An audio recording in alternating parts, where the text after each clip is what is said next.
Welcome back, everybody. As usual, our intro promo is anything less than professional.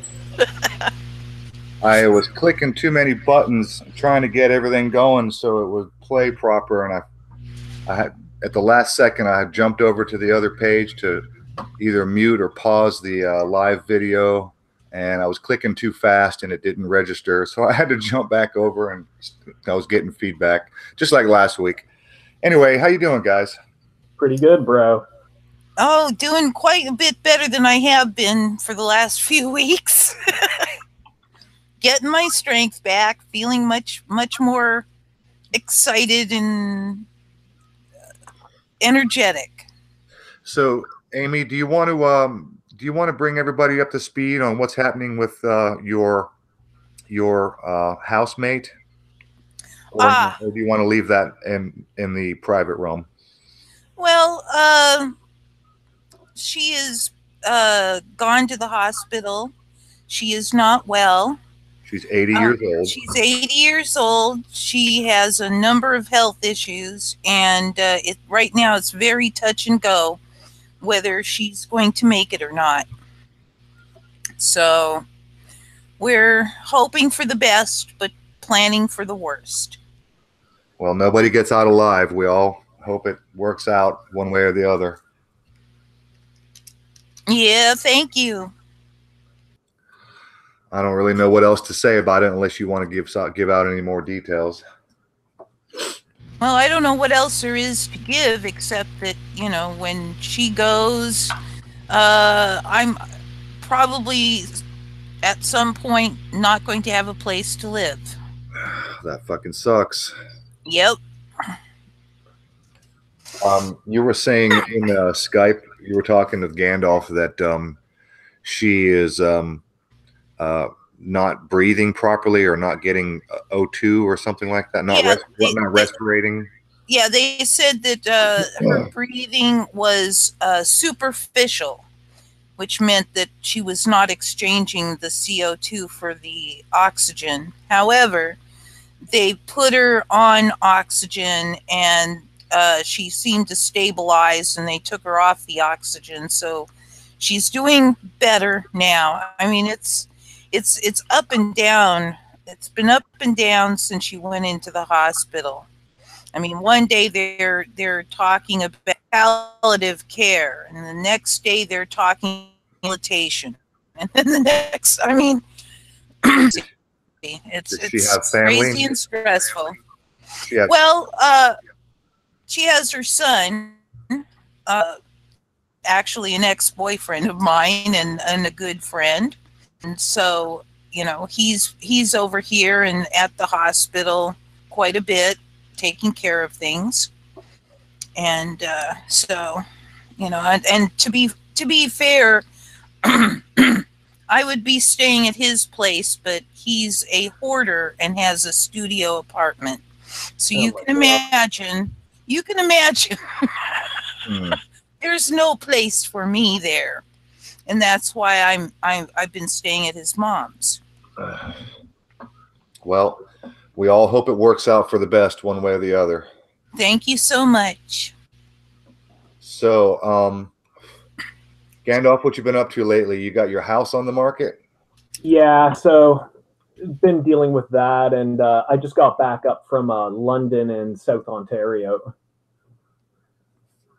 Not London, England, London, Ontario. Oh, we got a London here in Georgia. How big is it? That's about, I think, population 7. It's pretty small. Well, London's like the biggest town or city down in Southern Ontario. I think it's like a couple 100,000 people. But yeah, like down there, I was on Lake Huron by the, like just at a national park down there. So, listen, I'm gonna be addressing a comment that I didn't respond to yet. I've been working my ass off, And by the way, I got a story to tell you about the work that I've been doing. It's kind of funny and interesting, and you guys are going to get a laugh out of it. And but I've been just dragging ass, man. I'm doing this bathroom remodel, and I get this comment on, you know, the video. I'm going to kill two birds with one stone. I'm going to do a screen share in a moment. The video I put up the other day about the CONHWC music being played on the TV show Dancing, So You Think You Can Dance TV show. Yeah, man, I've been looking forward to talking about this. It's crazy, bro. Okay, I'm going to kill two birds with one stone. First of all, that particular video that I posted, see, we haven't talked to Ian in a long time. I'll just back up briefly and let everybody know. Ian, when Ian and I started this CONHWC show, we were looking for, we were thinking, we just started off with me and him hanging out like Josh used to do, just regular hangouts and chat about whatever. And then, you know, we would sit with the cameras on and we would smoke weed and drink and just, you know, smoke cigarettes and drink alcohol. And we got to the point where we were like, you know, we should clean up our act, give it a name, call it a show, invite guests, and then, you know, create a promo and some theme music. And we were looking at juxtapose some of his music as potentially being, you know, the theme music. And then we looked at some of that, and Ian was like, why don't you check this out? Because Ian has this app on his computer where it allows him to tinker around with like copyright-free sound bites. And he can just, you know, rearrange them and shit like that and make his own little songs. And he had several little jingles that he came up with, and we settled on the one that we've been using for 2 years. And then, you know, the other day I hear this shit in the background on the TV on fucking So You Think You Can Dance show, and my ears perked up big time, and that's when I made that video. And we haven't talked to Ian in forever. And so, like, right after I posted that video, within about 2 hours, I get a text message from Veronica, his wife, and she said, "Can you give us a call?" So I called, and he let me know that he reminded me that it was free, copyright-free music on his app, and which I knew. I knew he had an app, and I knew it was pretty well copyright-free sound bites that he could tinker with. But what I thought that he had altered the sound bites, and he told me on the phone, he said, no, that whole violin section was completely unaltered. He didn't tinker with it. He didn't rearrange the notes, nothing. He just used what they gave. And so that's when I went, oh. And he said it's a fairly popular app, and he said it's no surprise that you would hear it somewhere else, because it's just like, it's kind of like Annie Logical, you know, that intro that she uses. It's like a free, copyright-free app thing, and she's not the only one that uses it. So that's where that stands. So there's no copyright claim. Nobody stole our music, and so I just want to kind of put that to bed. Man, I seriously would have loved to see your expression, man, when that started playing. Dude, that would have been great. It was shock and awe, bro. I mean, my head did like the Blair, what's her name from Exorcist? Linda Blair. Linda Blair. My head did a full 180. You would have thought I was a gray horned owl, man. I was like, what the fuck? And Nancy didn't pick up on it. I was like, listen. And she's like, what? Because it's kind of soft and they're talking loud over it. And I'm like, listen, that's my music. She didn't hear it. So I had to pull it up on Comcast On Demand to record it and make that video. But sure enough, it's exactly the same clip. And they didn't steal it, but it was still interesting to hear it on TV. Well, man, it's a good thing you got a hold of Ian, man. You would have had no idea, and we'd still be tripping out about that. Hey, are they going to copyright strike us for this shit or something?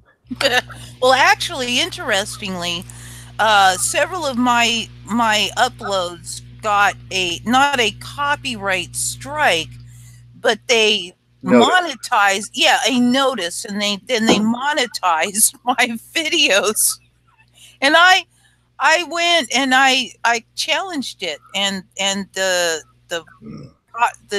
person making the claim apologized and said, you know, not a problem, and it was removed, and no more monetization on my videos.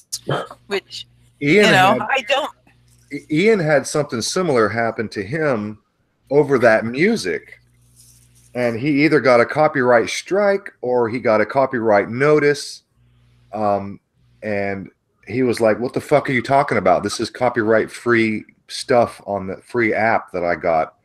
And we were all scratching our heads going, how could they even possibly think about copyright on this, considering where it all came from, where the music came from?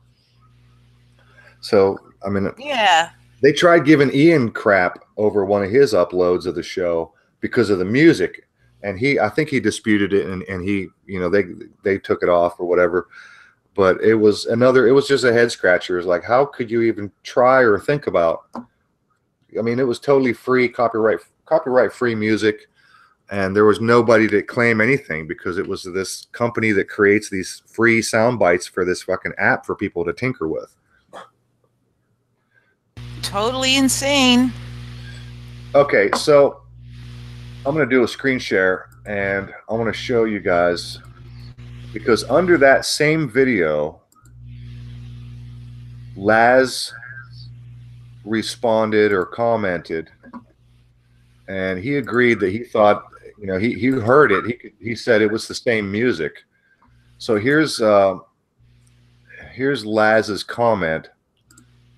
And Gandalf, you're going to need to help me out here in a minute because this ties into some trouble you've been having. So you can see here, Laz just simply says, yeah, it sounds really close to yours, 99% sure it is. And that's all he said, right? And then look who shows up. PhD Craven Moorhead. He says, cool, more free advice from Castro's tent. I'm loving it. Now, what does he mean by Castro's tent? Laz is Cuban, right? Yeah, because Laz is Cuban, and Laz is always doing his live streams under that tarp because he's in Florida and it rains a lot and it's hot and sunny, and he sits outside because he does a lot of gardening, right? He's always working outside, right? And so to protect him from the sun and from the rain, he sits under this tarp thing that he's got set up. Right. Well, so, that makes sense, right? Okay, so China started giving Laz some crap, and I don't even know all the details, right? I don't even know. But China has been on Laz's case lately, and I'm pretty sure that this guy Craven Moorhead is buying into China's whatever his problem is. So I said, what's your problem, Craven? This is the second time, and by the way, this is the second time I've seen him type this almost exact comments referring to Castro's tent. I said, it's the second time I've seen you in 2 different locations. I said, are you trolling, Laz? Is there a good reason? So that's all I asked.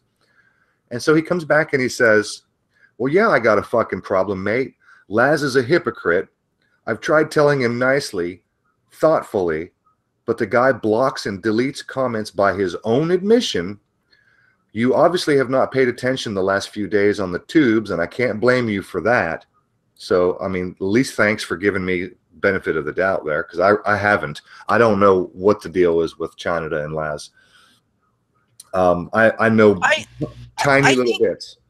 I think that he, too, made a comment on one of Montegraph's vids. Oh, okay. And I guess making a comment on somebody's vid makes you a shill.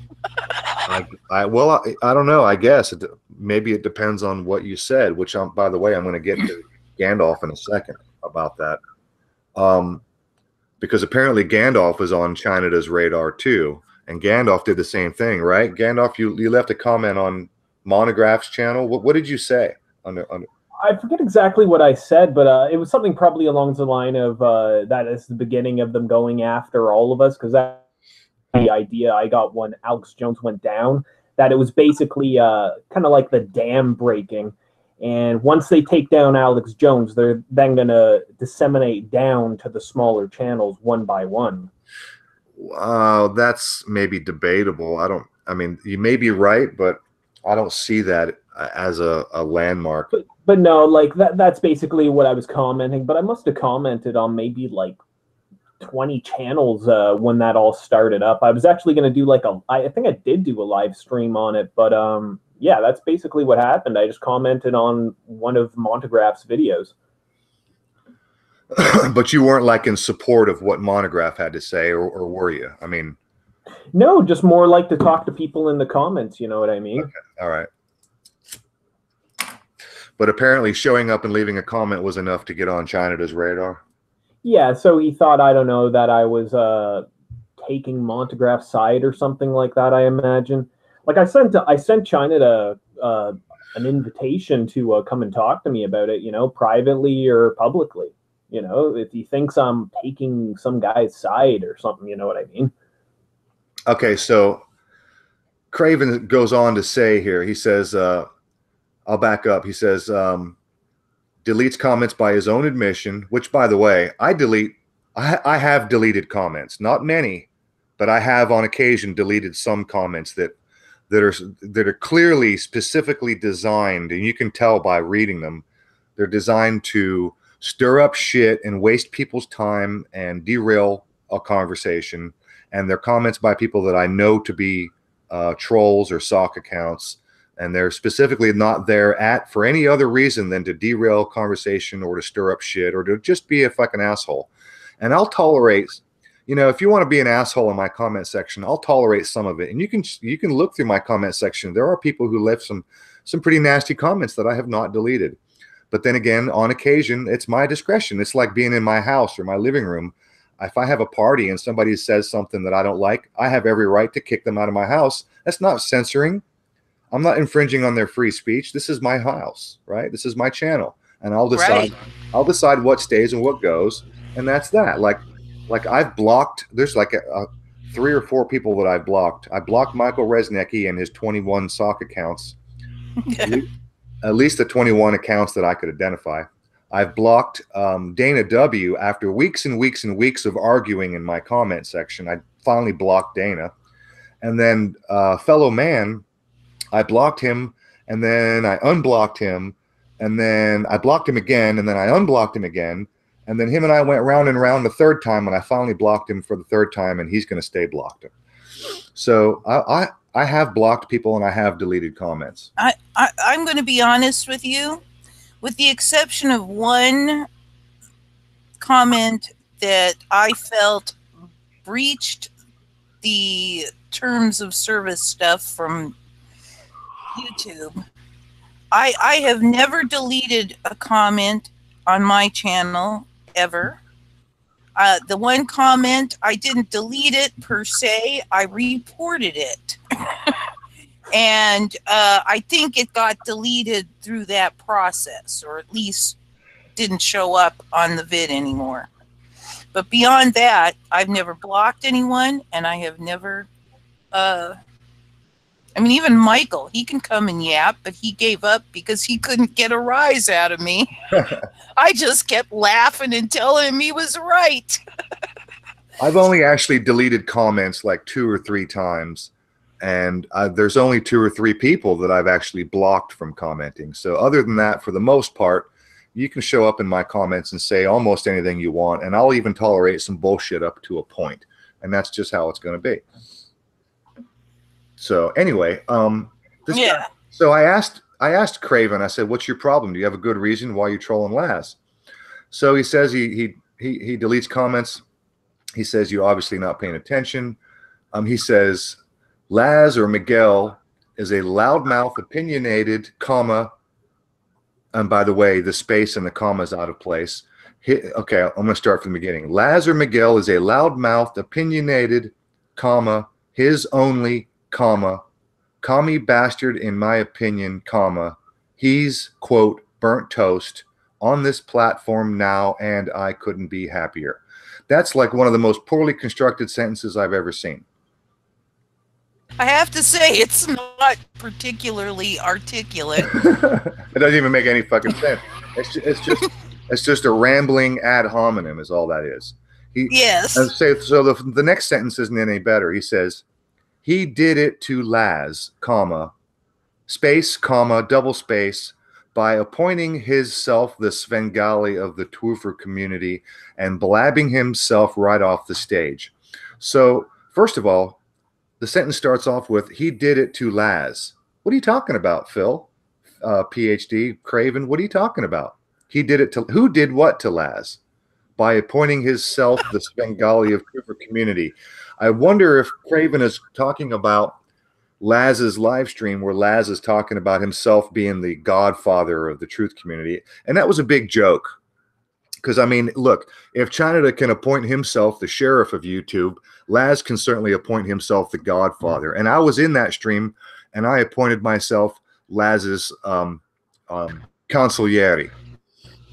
If Laz is going to be godfather, I'm consigliere. And we had a laugh, and it was all a big joke. And no, I mean, what does it mean? It means fucking nothing, right? It means nothing. Yep. I love it. So honestly, I think there's a lot of people that are really on this fucking side of YouTube. There's a lot of just like really uptight like dicks that can't take either jokes, or they're just super serious, or they're just out of their fucking minds or something. Like, because I'm getting weird channels making videos about me saying I'm a fucking Israeli agent. Like, there's just fucked up people on the side of YouTube. well, You don't sound like a Canuck at all. well, you know, if you're gonna make assertions or accusations, you need to have some fucking evidence, especially when you're asked for evidence. So I asked Craven, what's his problem? And so far, the only thing he said that he's hypocritical because he blocks, deletes comments by his own admission. And so, I mean, he's calling him Castro's tent. He says, so yeah, I found that C3, meaning China, I found that C3 video on Castro's tent hysterical. Try laughing sometimes. It's better than the sheet show on YouTube. So, I mean, I'm fully aware of the shit show. And yes, we laugh. We have plenty of laughter around here. We're not beyond sarcasm and jokes. But Castro's tent, okay, I get it. Laz is under a tarp. And he's Cuban, so Castro, I get it. But whatever China's problem is with Laz, I don't know about for sure. I don't know the details, unless it was like Gandalf. Maybe he left a fucking comment on Monty's video. I don't know. I think that's what happened. He too commented on Monty's video, and this put China into a major spin.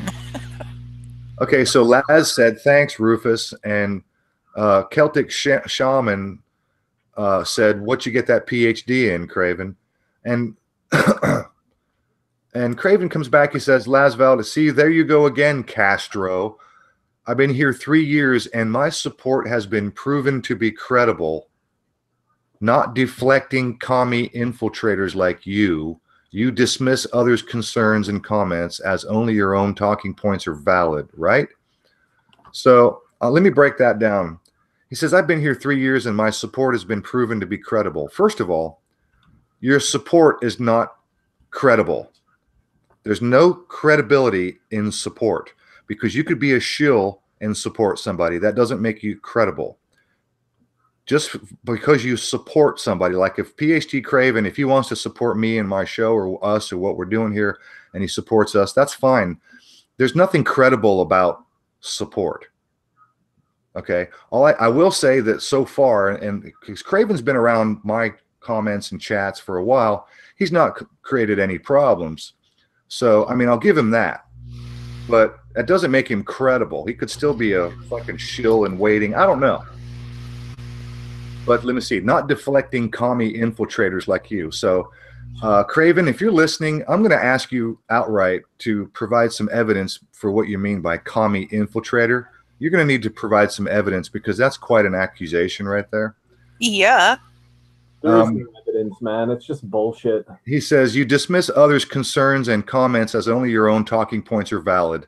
Now, that may be partly true because Laz and I had our little spat, and when I tried to communicate with, you remember over the subjective and objective, yep, that thing over the definitions. The next day I was in Laz's stream and I was talking to him about, definitions are important because communication breaks down. It's not effective communication. And Laz was asking everybody else. He was like, "What? What are you talking about? Am I communicating effectively right now?" But see, he missed the point. He missed my point. And Craven might be making a semi-valid point here. And look, we're human beings. We're not all perfect. And I don't fault Laz. Whatever. I don't even care. It's water under the bridge. I don't fucking care. And then Craven follows up by saying, "You ain't nobody worth following around, Joker. Hero to zero overnight." Hilarious. So a bunch more ad hominem. No evidence. Just a bunch of assertions and accusations. No substance. So then Craven responds to Celtic Shaman, and he says, "You want attention, clown? High impact flicks, Brendan O'Connell, activist news. Yeah, nice discernment there, pal. You are dismissed." I got news for you, Craven. I watch high impact flicks, and I used to watch Brendan O'Connell, and I'm still subscribed, and every now and then I'll watch Brendan O'Connell. And just because I watch doesn't mean that I support. I mean, I'm still subscribed to SGT Report because it's nice to know what your enemies are up to, right? I mean, Mark from Global Agenda, we called out SGT like last year, and I was like, "I'm done with SGT. I'm going to unsubscribe." And Mark was like, "No, don't unsubscribe. Keep an eye on him." And he was right. So just because you're subscribed to somebody doesn't mean you are given their support. Well, man, what happened to this whole truth movement was I think it's just become so discombobulated at this point. Like, people are no longer going after like the military industrial complex. People are no longer looking into 9/11. People are now just going on these side topics. They're infighting, and it's just bullshit now, man. Yeah, it's a giant pile of drama, and it's no fun. So that was like this. Let me see. It was it says 1 day ago when this was a couple of days ago, but the comment here says 1 day. So Craven comes. I didn't say anything back. I just read his reply, and I had problems with it, and I didn't feel like typing out all the reasons why I had problems with his comment, and I was tired. I'm remodeling, and it's kicking my ass. My muscles are sore. I'm fucking exhausted. And so Craven comes back and he says, "No reply, huh, Rufus? Thought so." So when I saw that, I quickly typed out, "I'll fucking reply when I have time and not before. I have issues with your answer. I'll get to it. Take a pill. You're not the only one person or thing that needs my attention." And then I edited. I said, "Tune in Friday. I'll address your shit then." So there, I addressed it.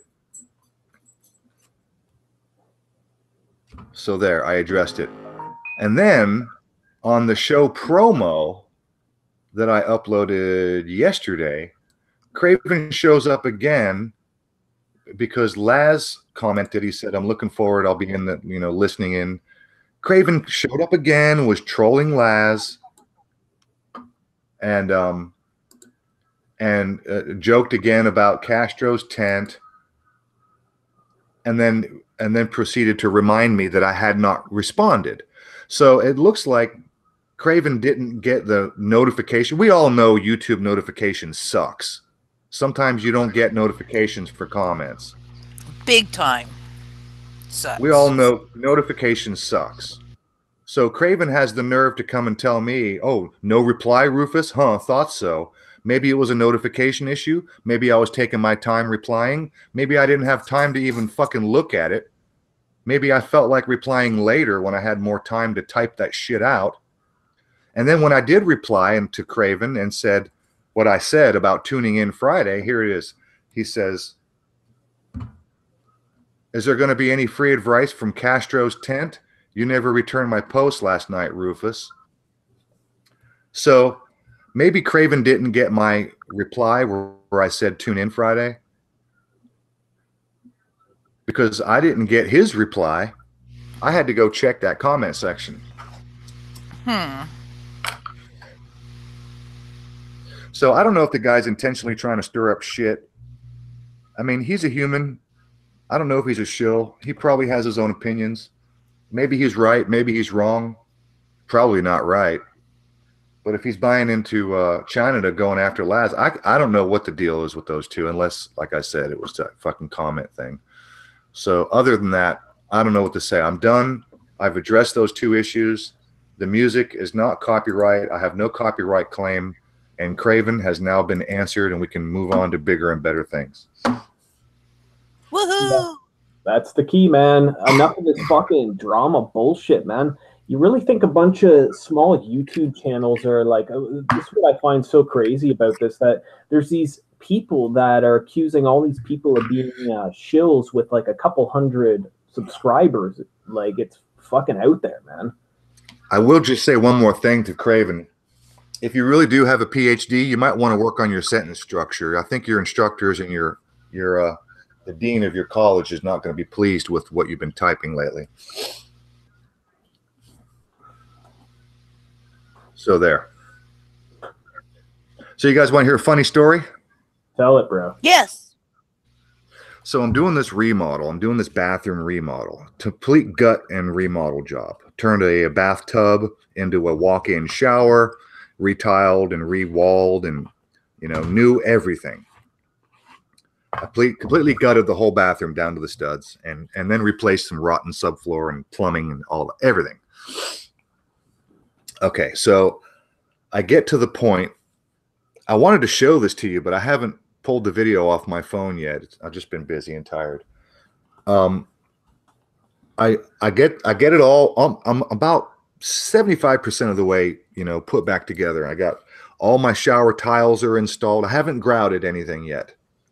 I got the shower floor tiles installed and half of the wall tiles installed. And I leave for the day, and I come back the next day. Well, I get a text message from my client who says that her sister is going to be spending the night. So if I see her, don't be surprised. So, okay. So I show up the next morning to start work again, and the sister is there. The sister's name is Nor. Well, Nor, she didn't just spend the night by herself. Her husband was with her. I didn't know that. He was already out of the house and off to work. So I show up and she's there. Hello, how you doing? Blah, blah, blah. Bathroom looks nice. Thank you, yada, yada. I open the door. I go into the bathroom to pick up where I left off. And the floor of the shower is wet. And I'm like, what the hell? I was like, Nora, did you? I was going to ask if she turned the shower on by accident, and then I realized I hadn't even installed the handles or anything, so she couldn't even have turned it on if she wanted to. And so, but it's wet, dude. It's like water. It's all wet on the shower floor, and I hadn't even grouted it yet.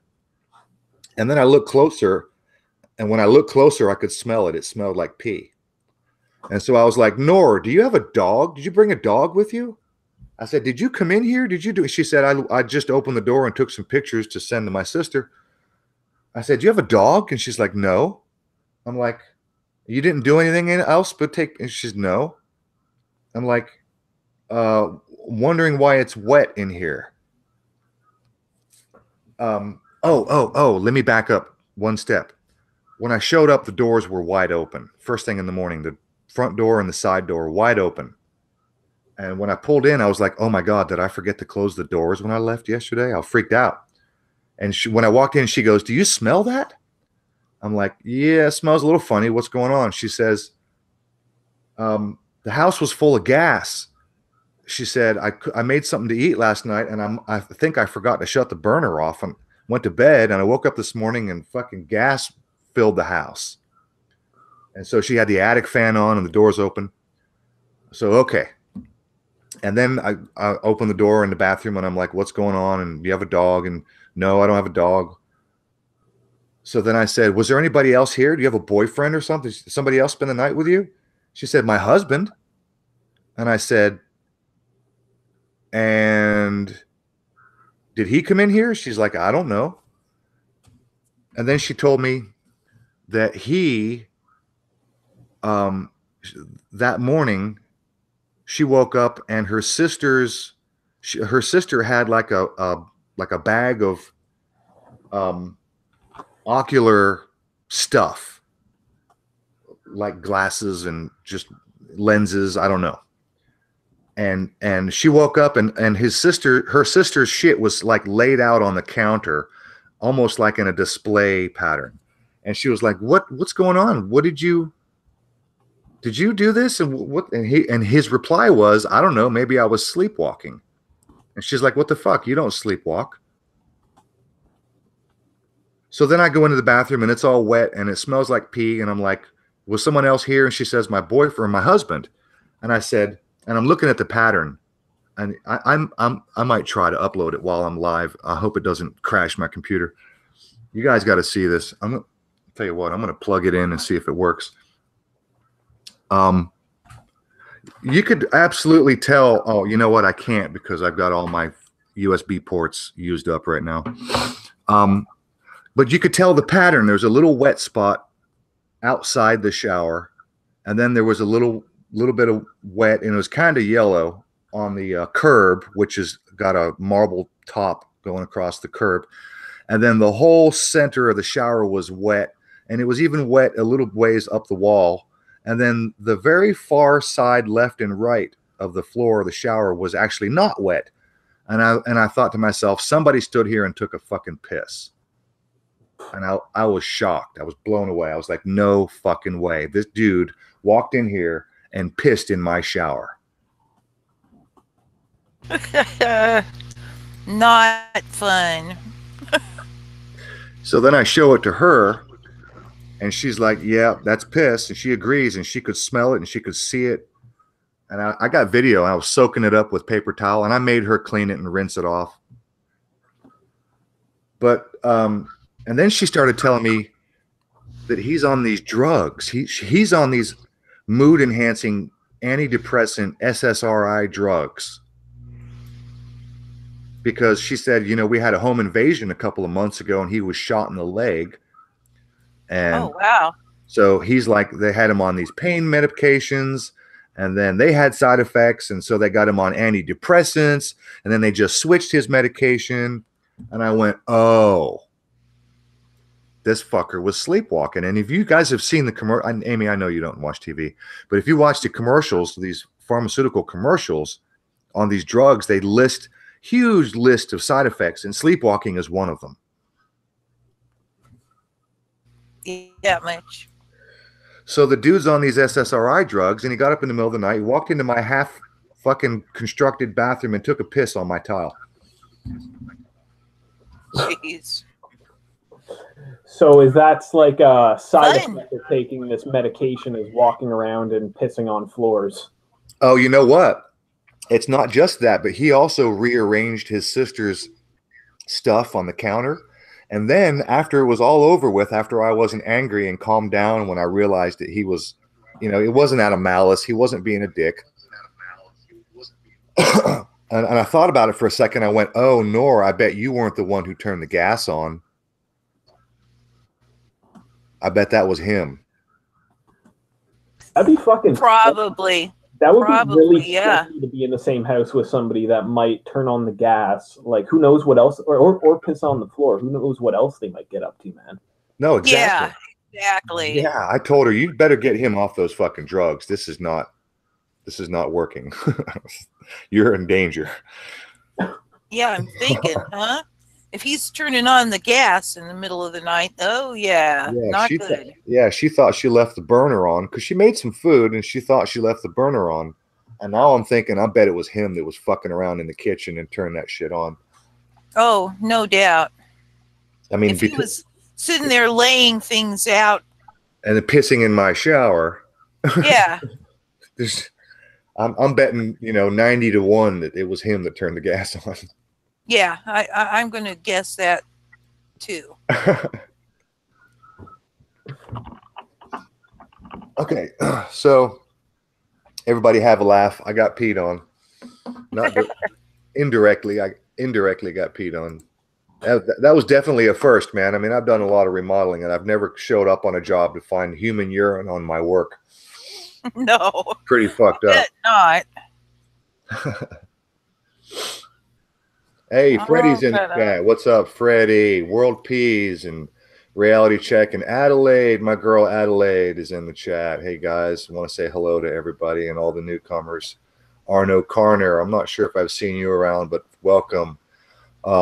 Rob S. Didn't you just recently subscribe to me? Pablo's in the chat. Hi, guys. Land Raver, cool. SJDSH Journey, cool. Yeah, we got some new people in the chat. Nice. Okay. Welcome, everybody. Let's get to business, you guys. Sounds like a plan. Let me see. I'm going to turn some lights on and get... Okay. Have you guys ever noticed that Thursdays are like really busy on YouTube? It's like everybody's uploading shit on Thursdays. You ever noticed? I hadn't noticed, but okay. I'll take your word. Well, it just, at least to me, at least the people I subscribe to, Thursday is like a seriously busy day. Like Dr. Farrell, he has his Death Star community. He does news and views from the Farium on Thursday. And I don't listen to Jimmy Church much anymore, but I do listen to Jimmy Church on Thursday when he has John Rappaport. And it seems like all my other subscriptions are busy uploading shit on. It just seems like a busy day. I didn't know if you guys noticed. On Thursday is a really busy day for me on YouTube. Yeah, not so much Friday or Saturday. Most people are doing stuff, you know what I mean? Yeah, Saturday it dies, but Thursday is like the busiest day of the week, and it's been consistent, like months and months and months. This has been going on. It's just something I noticed. Not a big deal. I'll have to pay more attention. I guess my problem is that, you know, being unable to work and not having a job, therefore, I totally lose track of what day it is. And fortunately, I've managed to keep Fridays in my scope. Okay. So tonight we're going to be talking about 5G, microwave radiation technology, the loss of privacy. Those are going to be our main topics as we move forward here. And I'm going to start off with a George Orwell quote, kind of famous quote. If you want a picture of the future, imagine a boot stomping on a human face forever. That's George Orwell quote. And, yep. And he wrote that book in 1964, by the way. 1946. No, 1948. 48. It was the opposite. 48. Opposite of 84. Right. Yep. Okay, so let me see. I got that out of the way. Craven, got him out of the way. Okay, so when it comes to like the loss of privacy, which is something I wanted to talk about because there's been some issues between my cell phone and conversation I was having with Mom. For the newcomers, my mom is awake, and her and I have some really interesting conversations lately. Awesome. So headline yesterday, Thursday, Google admits that some apps track you even after you go into your settings and tell it to stop doing that. Even after you ask it to stop doing it, Google admits that some apps track you after you ask it to stop. Well, that doesn't surprise me at all, honestly. No. You know, if they're going to track you at some times, they're going to be tracking these phones at all times. It does sound pretty sketchy, you know what I mean? But it's not surprising that they're able to do this. Didn't it come out years ago with Edward Snowden that they can turn your phone on, your phone's microphone on, even when it's off? Yeah, even if it's off, it can be turned on. Yes, remotely. And the camera. Yeah, so don't be surprised by any of this information coming out. Well, I'm not surprised. I'm just reminding people and putting it out. But by the way, this was a headline on the television. This was one of those ticker on the bottom of the news broadcast on cable. It was just a regular headline that came across my TV yesterday, and I was planning on talking about this stuff, and bam, that fucking headline came out. Google admits some apps continue to track you even after you turn off the tracking. Yeah, man, dude, I heard that on the radio when I was driving down to London on the 401. I'm just sitting there and listening to the radio, and that's what I heard, and I'm just like, what the fuck? Okay, so we're all being tracked. I don't consent to that. Well, it doesn't matter. They've consented for you. I understand that they think they can do it anyway. But I want to make it, I just want to establish that I don't consent to it. So the other day, I was watching a Grindall 61 video.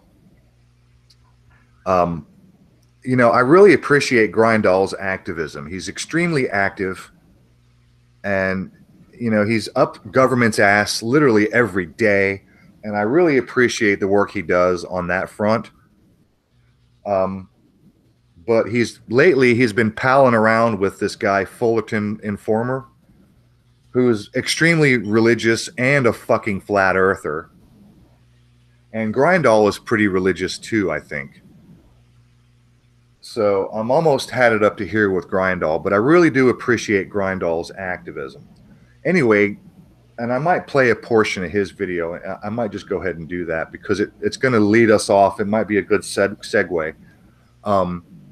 Because I've been listening to Barry Trower all day today in preparation to talk about 5G and microwave technology. Barry Trower is the go-to guy, man.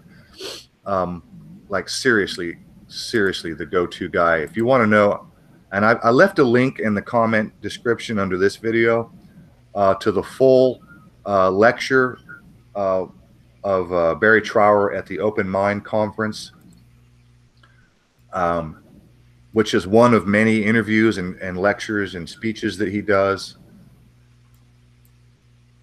So if anybody's interested in literally the gruesome details of what microwave technology and 5G is going to do and can do, what it can, I'm going to talk about a lot of it, but you want all the details, there's a description, link in the description for Barry Trower. Let me see. Grindall. There he is, Grindall 61. I want to play a portion of Grindall's video because he was talking about in California, in LA County, they are, I think here it is right here. They're the fucking TSA is now getting involved in public transit. So everybody. I heard that you were going to sit in front of CNN for 16 hours, but I thought. Wait for the ad. Sorry. Well. So everybody that gets on a bus or a train in California, it now has to go through TSA screening on a daily basis. So I'm going to play a little bit of Grindall. Listen to this shit. Government does not want you to have a car. They want you to take public transportation. TSA is on record saying we take transportation very seriously. And that's all forms of transportation. We are going into a future where every single day of your life, you are going to be subjected to TSA sexual molestation searches. One of the things that I've theorized for a while, I think the reason why they want us all on a bus is because, you know, you've heard of the Transportation Security Administration, the TSA. Well, they have said that they take the transportation part of their name very seriously, and they eventually want to be in all aspects of transportation. So when they talk about, by 2035, in my opinion, I believe by 2035, if they are allowed to do whatever they want, I think you'll be getting TSA'd every single day to get on that bus. How do you get people out of their cars unless they feel safe riding in a transit system when all we know is the security of our cars? I'm going to pause it right there because I need to interject what that chick just said. How do we get people out of their cars unless they feel safe riding the transit system when all they've known is the security of their cars? Sweetheart, I got news for you. It's not about security. It's about convenience. It's not about security. People don't ride the bus. I mean, people don't avoid riding the bus because they don't feel safe. They avoid riding the bus because it's not convenient to walk outside in the weather and stand and wait for a fucking bus when it's cold or hot or raining. That's why. So here, let me just continue for a few minutes.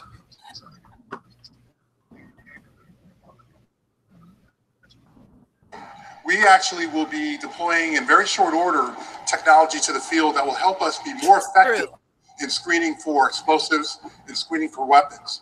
We all know that terrorism is a major concern across the globe. And go ahead, Amy. One other point I'd like to make on that is that sometimes it's not convenient because the nearest have to walk another mile. You're breaking up terrible, honey. Maybe you got something okay. open in the back. Sometimes the puts you off like a mile and a half away from where you have to be. Oh, fuck. Yeah. Here in Atlanta. Again. Here in Atlanta, the transit system is so absolutely horrific. Many years ago, I had a couple of roommates, and one of my roommates didn't have a vehicle, and he rode his bicycle to the bus stop, which was, I think, a half a mile away. And then he took a bus across town for a job interview, and it took him 7 hours to get there and back. Eek. I'm not kidding. It took him all day to go across town for one job interview. So it's not about safety, honey. It's about convenience. Yes. Let me try that one more time. My CPU seems to be behaving now. What I was saying was sometimes when you get off, when you take a bus, it lets you off like a mile or a mile and a half from where you have to be. There's no convenient station right where you want to go. Right. And especially if you have troubles like me walking very far, that becomes problematic. Yeah. So yeah, I'd want a vehicle so that I could go to the door of where I'm going instead of somewhere in the general vicinity, maybe, but you got to walk a while. Anyway, I'm done now. Now that I've got my CPU back for. All right, I'm just gonna play this for another minute. Listen to what these quote unquote officials have to say. We want to work with our partners at the local and federal level to do everything that we can to mitigate the risk associated with terrorism. So with that, I'd like to introduce Metro CEO Phil Washington.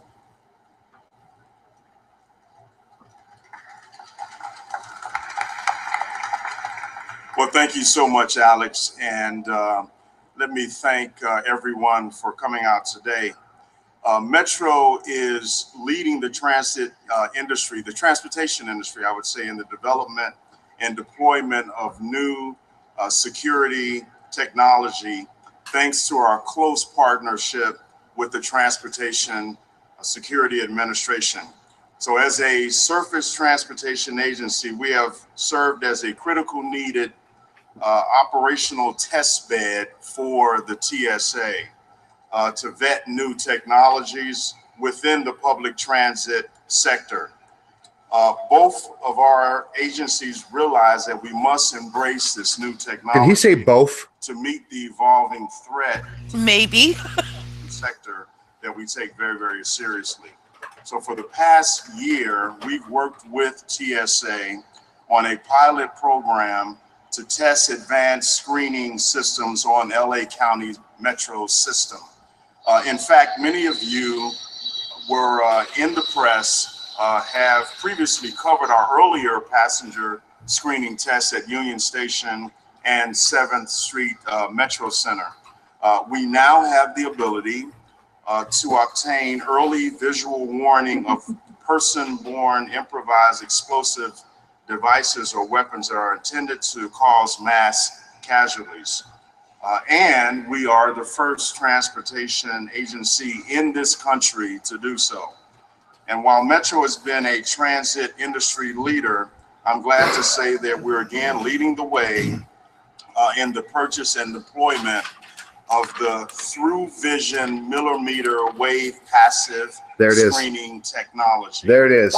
There it is, right there. Yep. And the new 5G systems that are coming are going to use millimeter waves. That's what they've done with the FCC. They've opened up this spectrum. The FCC's unlicensed these bands, knowing full well the communication systems that emit in this spectrum were developed by the military as crowd control weapons. All right, that's enough for Fullerton. He's correct, but I hate that guy. Fucking flat Earth. Yeah, really. Anyway, he's absolutely correct. And the official just said it right there. They're using millimeter wave, which is the 5G technology, and we're going to be talking about that. And I'm going to be playing. Go ahead. Go ahead. I just wanted to say one of my observations here. Let's see. Terrorism is manufactured, but they're to manufacture an excuse to do this to us.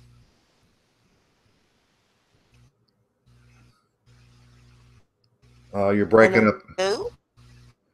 You're breaking up again. Can you hear me? I know my microphone's working. I can see the sound bar. Gandalf? Sorry. Amy? I'll bring it up later. Yes. Yeah, Amy, you're sounding really terrible right now. Yeah. Yeah, Laz, you're correct, brother. TSA has zero success stopping any terrorist attack. In fact, they've been tested, as far as I know, and they fail every time. There have been people who have officials who have tried to smuggle weapons and shit, and they're successful every time. They have failed every test standard.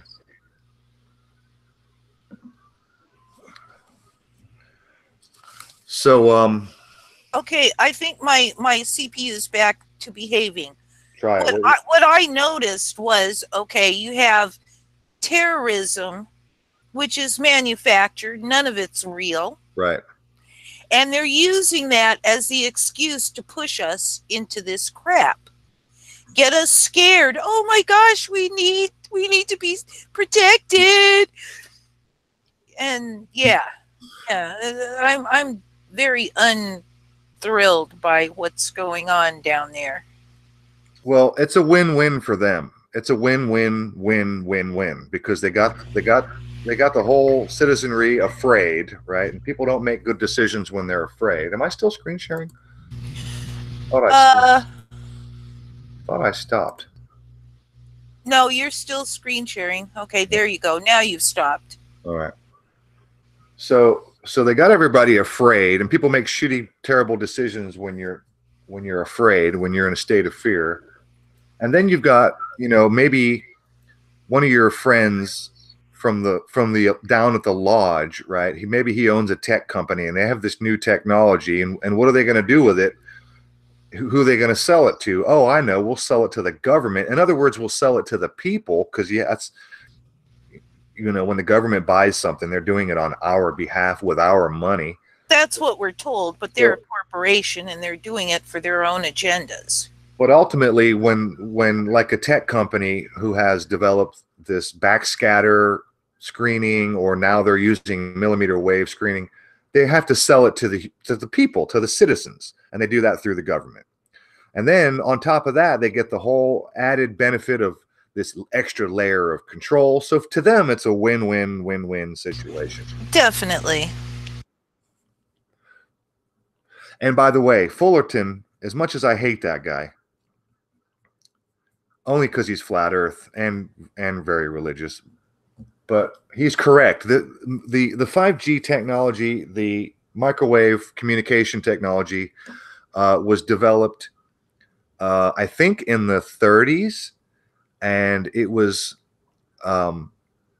actually used during the Cold War between America and Russia from the 1950s, starting around the 1950s. Actually, they've been using it around then or before then as a covert weapon, as a stealth weapon. It was developed by the military originally as a weapon.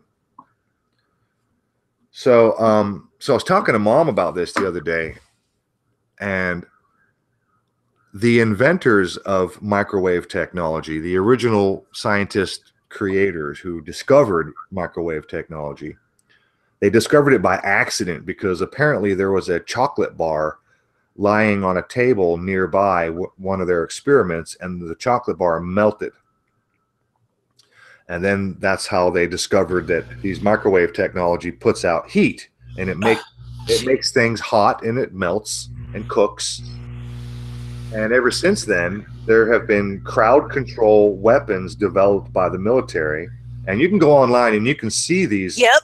And in fact, mainstream media has even done hit pieces on this and shown the military using it and testing it on their own people and on volunteers.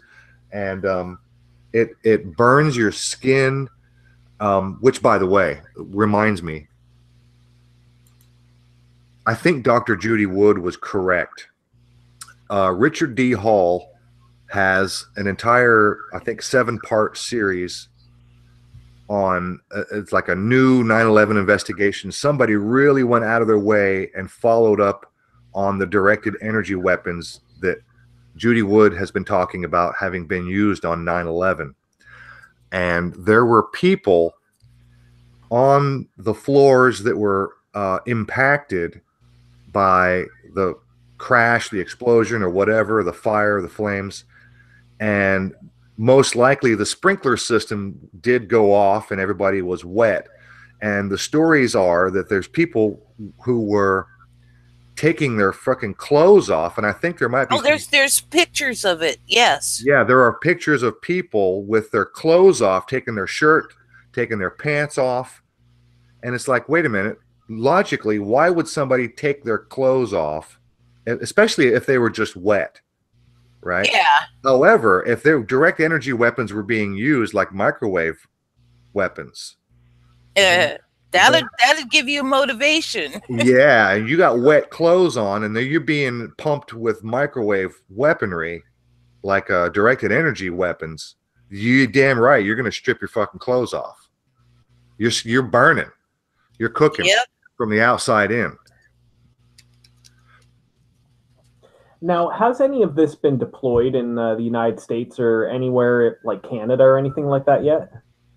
Well, I would urge you to go to Richard D. Hall's channel and watch this series that he has. It's like a 7-part series on the 9/11 direct energy weapons being used. And I'm going to tell you, dude, when you're done watching that series, you're probably going to be as convinced as I am that direct energy weapons were absolutely used. I give that a very high probability. And in fact, I think that they not only used directed energy, but they threw everything that they had at it. I'm sure there were explosives in the building, which explain the nanothermite that was found. And yeah, but we know about the half-burned cars and the whole car lots with cars that are half-burnt and trees intact. And and paper's just fine. And paper is fine. Yeah. Yes, but the cars are fried, and that's the metal. That's right. Created that problem. That's right, because everybody knows you don't put a fork in the microwave. No, unless it's a plastic fork. That's correct. So yeah. Absolutely. Hey, Sandra. Okay, so let me see. Let me jump back to my notes here. Speaking of the privacy thing, because I guess I wanted to. It's going to be hard to separate these two topics because they're so closely linked. Barry Trower was talking about, Gandalf, when you and I were talking a minute ago about being tracked on your cell phone, even when the phone is off, it's still pinging your location and it still can be listening to you and very likely is listening to you, and they can activate your camera. Barry Trower said that up to 40 countries have access to your cell phone data and tracking data. Up to 40 countries have access to that information. Wow. That's crazy. That's one reason why I am ever so glad I don't have a phone. I have no phone. I'm glad. So Trower says that the scientists who produced this, they don't even have any idea of the mathematics of the waveform in the gigahertz range. and that there are no safety checks whatsoever on this 5G, all this millimeter wave, microwave communication technology. My brother used to work for the military. My brother was he went into the military in the Army as a diesel mechanic.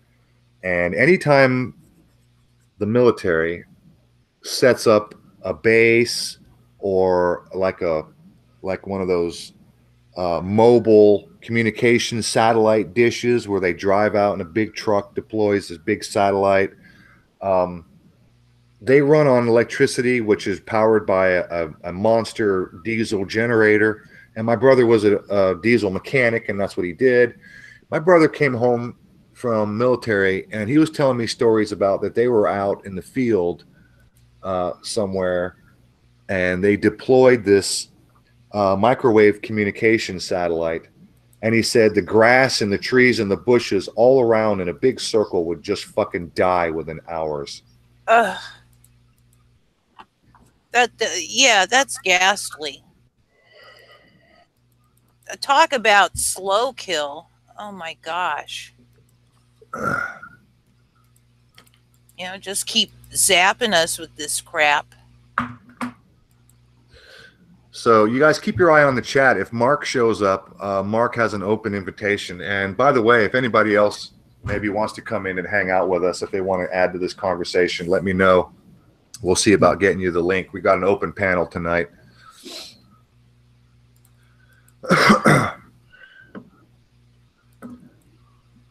Wheatree says most scientists will not allow a microwave in their homes.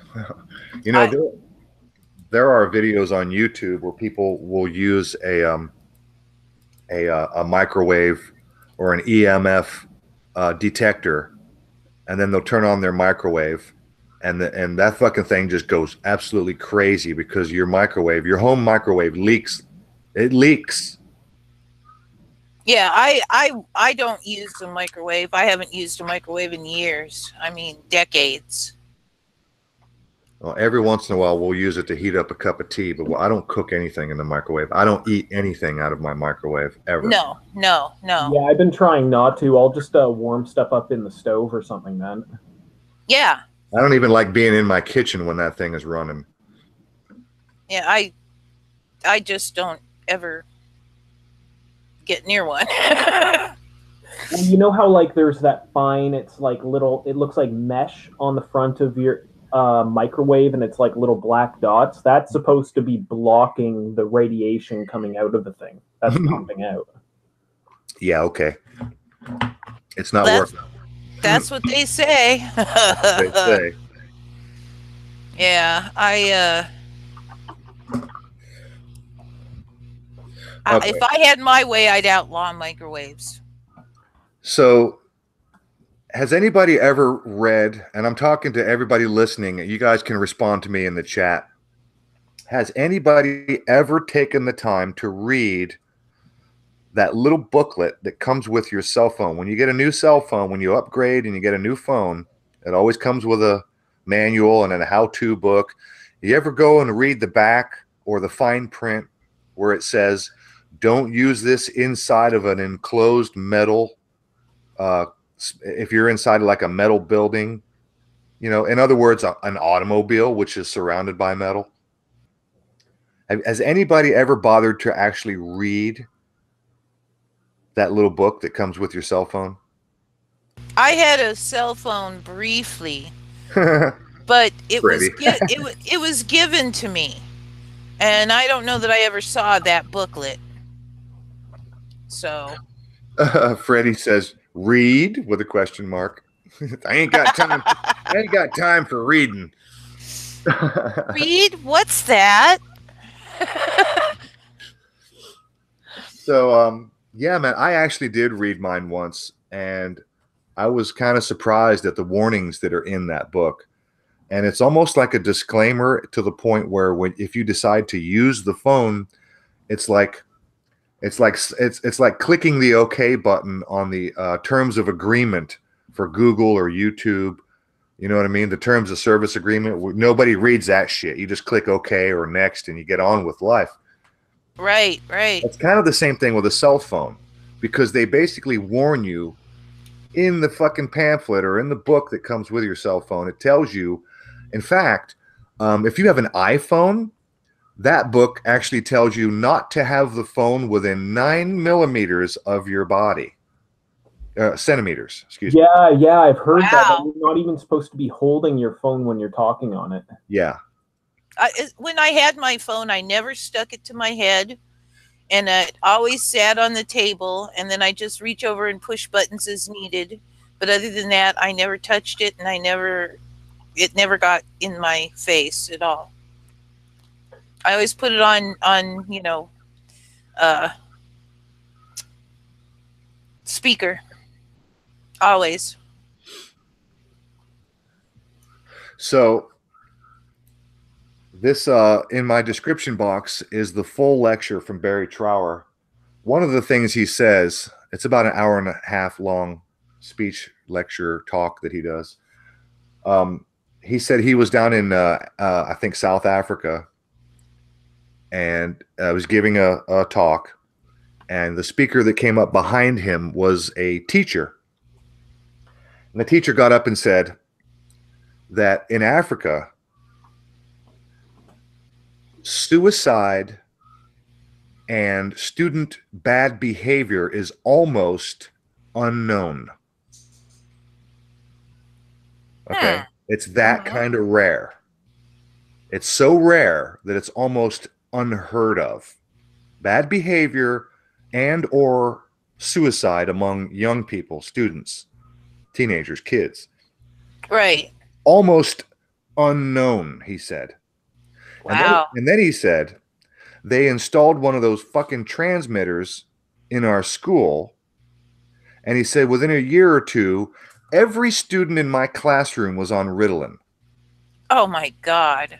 And he had a classroom of about 30 kids. Wow. Every single kid was on Ritalin within about a couple of short years. Incredible. But there's no causal relationship, I'm sure. No, that's merely coincidence.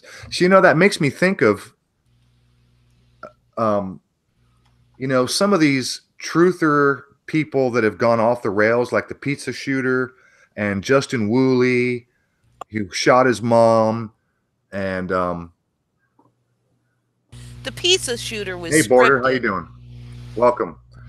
The pizza shooter was scripted. It might have been, Amy. We don't know. I think it was scripted. It may have been scripted. I agree. I give it a 99.997% probability it was scripted. I hear you. And we got Justin Woolley, who kills his mom and then takes her car and drives across town to some self-storage facility. Unknown reason why he goes there, and who knows why, but he kills that guy and takes his car. Yeah, so he drove to a storage, like a storage, you know, the places you drop off your stuff if you can't keep it. Self-storage facility. Yeah, and he stabbed somebody to death after he had already shot his mom. Right. He shot his mom and then stabs this guy. Yeah, so how it apparently went down was he was having an argument with his mom. He shot her because she didn't believe in his conspiracy theories. He jumped in her car, drove to a storage facility, and then stabbed a guy to death, took his car, and then drove back to his mom's place. And the cops were there waiting for him. They threw him in the back, and then he was there in Atlanta giving that weird, bizarre testimony in front of the judge, where like the arraignment or whatever. Yeah. And he's talking in a British accent. Like the entire Woolley thing was so bizarre. Yeah. If you watch like his older, like his videos, the last video that he put up, I think was the Monarch video, where it looked like a child had put up these videos. Now Woolley was never the best at putting up videos, but whoever put up this video, it's almost like it wasn't even Woolley. Like the video was so strange, it looked like it was made by a child or something like that. It was like somebody who would use like the YouTube editor to make the video. and it was just a bunch of pictures of himself, but it kept repeating this monarch or a butterfly. And that was like the sketchiest thing I thought about the whole Wooly thing. I ended up talking to a guy that actually met him in jail, which was really sketchy. Well, he lived about 30 minutes from me. Yeah, I was going to ask you about that. He literally lived. This shit happened right in my backyard or my neck of the woods. Wow. Yeah, because you guys were both in the greater Atlanta area, right? Yeah. He was over in Smyrna, and I'm over near Stone Mountain. So we were about 30 or 40 minutes away. It was all Metro Atlanta. God, man. I don't know what to think about what happened to Wooly. Wooly was always kind of out there, you know what I mean? There's this one channel I ran into, and he actually had called Wooly a few times, and he recorded conversations with Wooly, and the conversations they had were really, really bizarre, man. So Barry Trower was talking about the police having increased cancers and an increased violence in their behavior. He said, Barry says in this lecture that it's in the description box, he says that a scientist who was speaking at a relatively secretive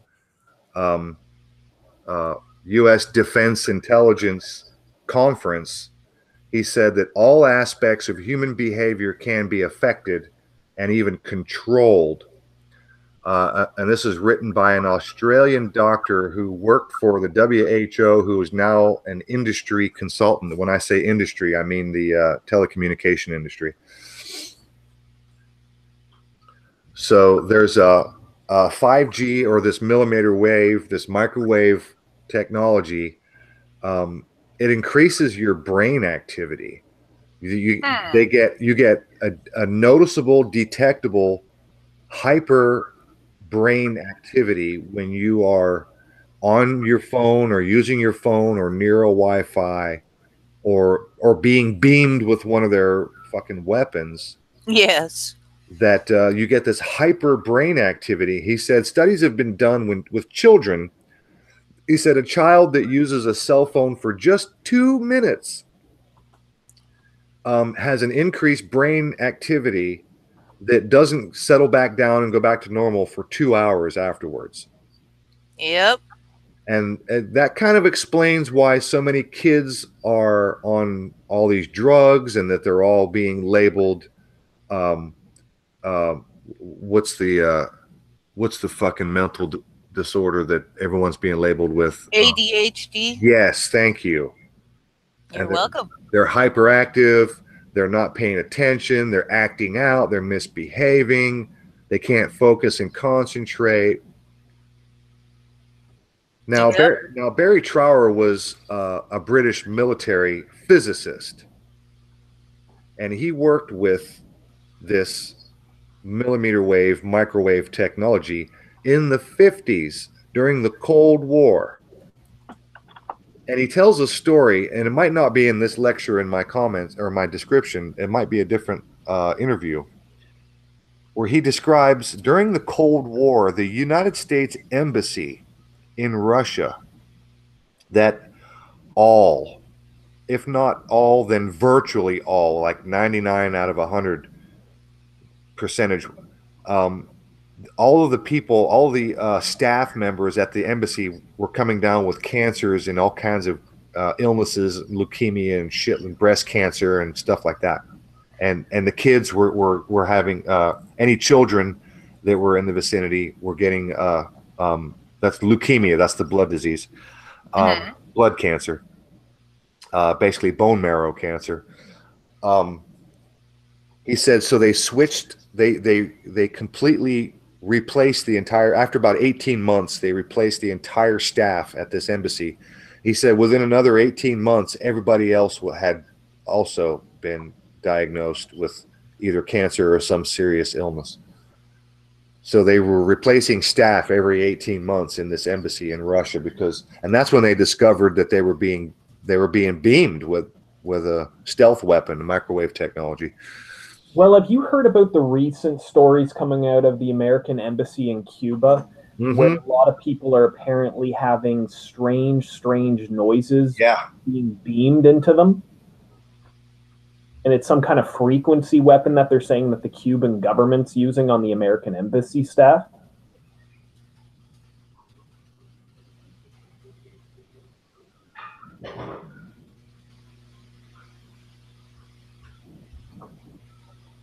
Sorry, I walked away for a second, but yeah, I've absolutely been hearing about that. See, that brings me back to the Justin Wu Lee thing. And when you have these quote unquote conspiracy people going off the rails and acting dangerous and shooting and killing people, going to the pizza shop and shooting it up. And then there's that weird ass bitch who went to the YouTube headquarters and shot the place up. Whether that shit is false flag or it's a complete hoax, or I don't know, maybe those people were TIs, maybe they were targeted individuals, because this stuff can alter your brain patterns. It make you think and hear voices in your head, make you think things. It can fuck with your mood in a very serious way. Well, I agree with that, but the examination of the events just leads me to believe that these were planned and scripted. But yeah, it could be that stuff that doesn't get reported on, and they don't report on some pretty intense stuff. Could now lift the veil selling T-shirts with that girl's face on it, eh? Which girl? The YouTube shooter. Oh, her. Oh, jeez. Yeah. Listen, I need to take a quick break, guys. Okay. Okay, Abby. Okay, so I'll be right back. Okay. Trying to pull up this video on my channel. I have the video still on my channel, I'm pretty sure, where Justin Wu Lee was arraigned and he was talking in a British accent.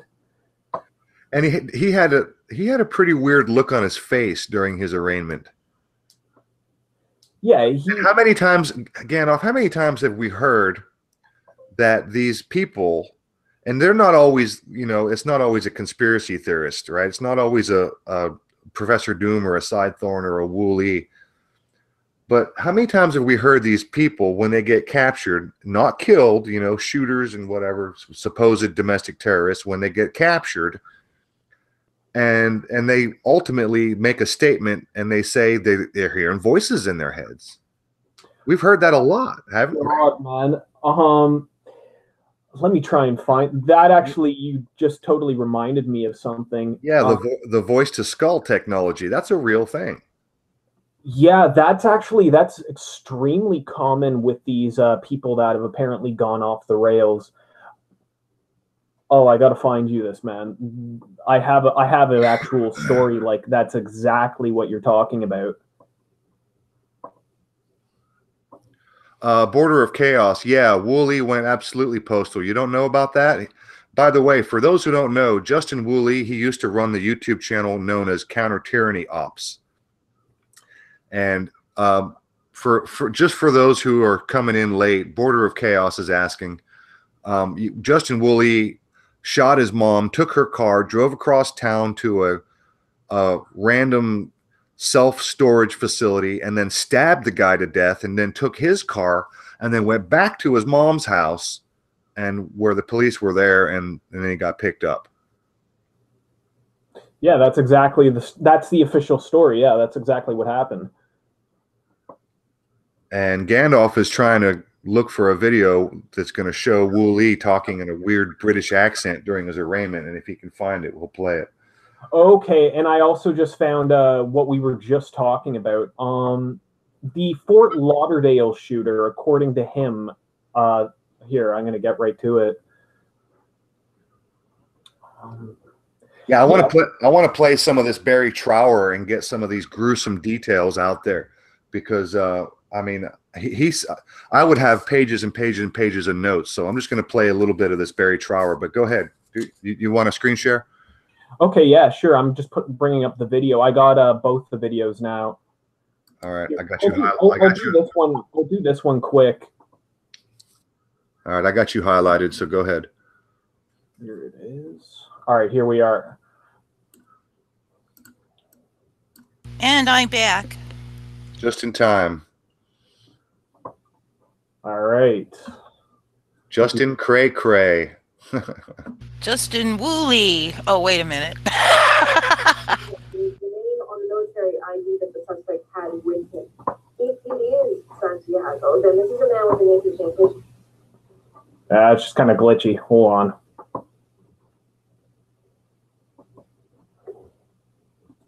Okay, can you guys see my screen? Yep. Okay, here we are. We know that Esteban Santiago was the name on the military ID that the suspect had with him. If it is Santiago, then this is a man with an interesting history. In 2010, he went to Iraq with the Puerto Rico National Guard. He spent almost a year there. Some of the pictures you're seeing of that time are from what is said to be his Instagram account. He was a driver and a mechanic in Iraq. He didn't get a Purple Heart, so it doesn't seem that he was injured, but it was a very violent time. It appears that he did see some combat. Key question is, did he experience something traumatic while he was there? We don't yet know, but his brother has said that Santiago developed some mental health issues after his tour. When he got back from Iraq, he went to work for the Alaska National Guard. He was actually given a general discharge from that guard in August of 2016 for unsatisfactory performance. It seems something was falling apart for him at this moment. Both his employers in Alaska and the FBI have said that Santiago was talking of hearing voices. In November, he reportedly went to the FBI and told them that the government was controlling his mind, that he was being told to watch ISIS videos, to go fight for ISIS. The FBI has alleged that he was incoherent, that they then sent him to a psychiatric institute. Is it possible that there was an actual ISIS connection? That's not clear. This photo is circulating of the man said to be the suspect. That one finger salute is something like what you commonly see with those associated with ISIS, but we don't know when this picture was taken or what he really meant by that gesture. It could be almost anything. So what do you think about that? That was kind of hard to hear. Oh, That's what it? I think. Yeah, can you just kind of give a recap of what she was saying? It sounded like she was underwater. Great. Yeah. Well, that's back in the old days when I was using screencast to make videos. So basically, more or less, what the guy said was he was hearing voices, and the voices were telling him that he had to go and fight for ISIS, and he went to the FBI saying that the government was controlling his mind, sending him this information. That So he went to the government to tell the government that the government was controlling his mind? More or less, yeah. Thanks for the laugh. Yeah, so we might as well not even watch the Woolley arraignment. I got to re-up. No, go ahead. No, go ahead. Well, so... Okay, I mean, you built it up too much. Go ahead. Okay, here we go. Well, if you couldn't hear that, you might not be able to hear this at all, but... whatever, it is what it is. But yeah, so I just found that strange. So when I heard that was on the CBC, so our Canadian news. Oh, is that why it sounded like it was underwater? You guys talk funny. Yeah, well, you got to get over the accent, bro. I mean, I know you're a third world country and everything, but you could step it up. Yeah, really. Oh, it's a barren northern wilderness, man. You guys have like twice the land mass of the United States and 1/10 of our population. Yep. Yeah, we got a smaller population than California. Wow. What do you guys got? Like 30 million, something like that? I think we're at 35 million now. Woohoo! But yeah, most of that population's in southern Quebec and southern Ontario, so it's basically still just a northern wilderness once you head up north of the Great Lakes, right? Right. All right, here we go.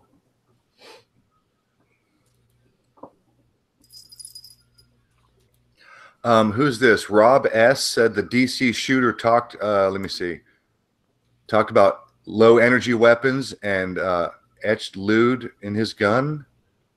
Etched the word lewd in his gun.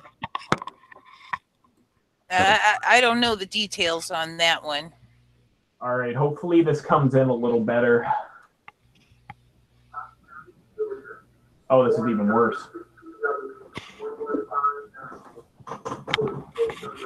It's really quiet.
Just trying to get to the point where he talks.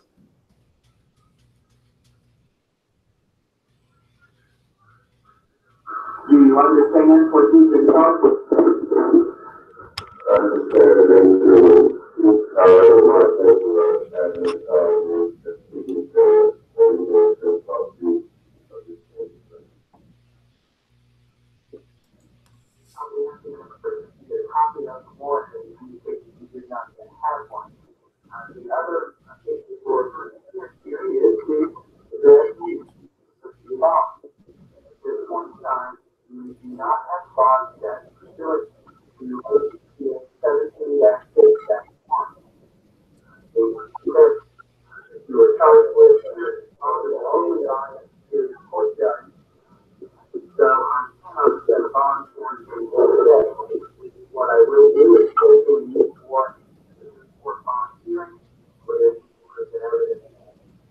All right, there we go. Well, to my defense, the original video where I got that from when I did the screencast was almost just as bad sound quality wise.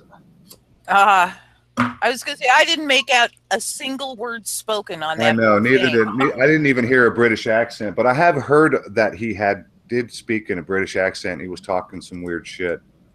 Whoever filmed it, like I think it was filmed using like a cell phone or something like that, the original video where I got that from.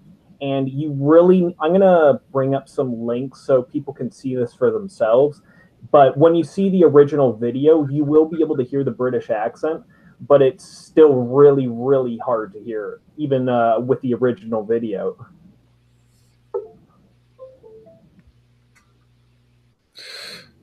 All right, are you going to share another one?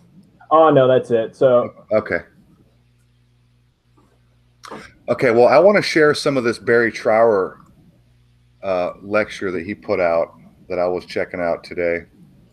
I was working and listening to Barry Trower almost all day today. Interviews and speeches and lectures that he was giving. This one's pretty damn amazing. I'm going to play this for a couple of minutes. And by the way, if anybody goes to my description box and you want to watch this entire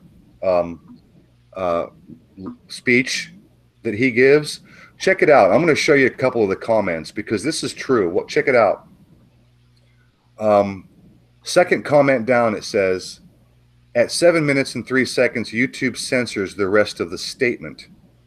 And then somebody replied, also at 37:22, does anyone know what he said in those spots? And then, let me see, only a couple of comments down, it says, at 4 minutes and 10 seconds, yet again, a jump. Why are you censoring this and not all of it? And then the next comment below that, this video skips over the actual wording of the government memo. The next comment after that, this is the third video I've watched with Barry where someone has blatantly removed and edited out info. And then right down here it says, at 7 minutes and 2 seconds into the video, I just paused it, so I haven't finished this yet, but can't be the only one who has noticed this. At 7 minutes and 3 seconds, and he starts reading that letter, and then it just skips over for a few seconds so you don't hear what the sentence says. And then just a couple of comments down, somebody else notices at 7 minutes. And then just a few more comments, somebody notices at 37 minutes and 24 seconds, again, what was removed and by whom. This happens several times throughout his speech. Portions of it are just chopped right out. How weird. Yeah. Okay, so let me see. My note here has me going to where is from 6 minutes. Okay, I want to play from about the 6 minute mark.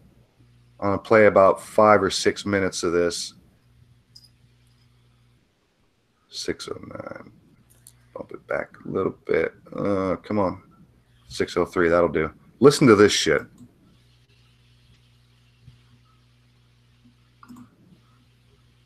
Realizing that microwaves cause a lot of damage to water-based bodies, the United States Defense Intelligence Agency published this document, which was circulated to all governments, all Western governments. And I think this piece of paper, this one piece of paper here with the one sentence, is going to cause more death, more suffering, and more pain than the entire Second World War. Just this one piece of paper. And it says to all of the governments, if the advanced nations of the West are strict in the enforcement of stringent exposure standards, there could be unfavorable. And really, the whole argument begins and ends here. That is all the proof you need. And what the governments did, and it is still very weird. They said, well, what we will look at for our safety standard, we will not take the level at which microwaves interact with the cellular processes in the body. And for an adult, there are around 4,500 different biological processes that can be affected. It's 4,050 in a child. They said, we won't look at that level. We will choose a level up here that gives us total freedom. And it is the one used today for all of the cell phones, even the Tetra airwave system. And it is 6 minutes of warming. That's it. The total safety level is 6 minutes of heating. In other words, if you don't feel too warm in 6 minutes, then it's okay. And that's it. And this is why we have all of this trouble. And it is why country after country are now finding they have leukemia clusters, cancer clusters, all sorts of problems going on that I will discuss over this and the following lecture after the break. But it's this one piece of paper that triggered everything off. The program, after this was put out, it is called, by governments, it is called active denial. In other words, they deny everything. Now, leading up to this, and this takes some believing, to reach this stage, there were lots of experiments on lots of people without their knowledge. In just 40 years, and this is documented, in 40 years, 500,000 people were tested without their knowledge, many to the point of death. They chose military personnel because military personnel are fit, they're active, and they make good case studies. They chose students, psychiatric patients, the poor, children over the age of 4, pregnant women, Muslims, and Catholics. I won't go into why those groups were chosen at this point, but they were on the list, and of course anybody else that they decided to experiment on. In 1986, at a top secret conference, a US weapons center, a gentleman made a speech, and he said, concerning the microwaves, he said, "We can change the behavior of cells, tissue, whole organisms, have a 6 times higher fetus mortality, cause birth defects, and induce cancer in human cells." That is the result of their research. Sheesh. Again, in a top secret course between 2001 and 2007, course number 11, students, these would be scientists, will be familiar with current knowledge. That is, cancer, memory, brain function, damage to the eye, skin, and birth defects can be caused by this radiation. And that is borne out in this document, the one I said is most dangerous, because apart from the top line here, all of the rest of this are illnesses which you can expect to get if you are exposed to radiation. And it says here, exposed to microwave radiation below thermal effects. In other words, below the safety level. And then they list all of the psychiatric problems and all of the physical problems. Some of them they describe as severe neuropathological symptoms. So severe neuropathological, what did he say? Severe neuropathological? They say pathological. What was the word he used there? Sorry, I missed it.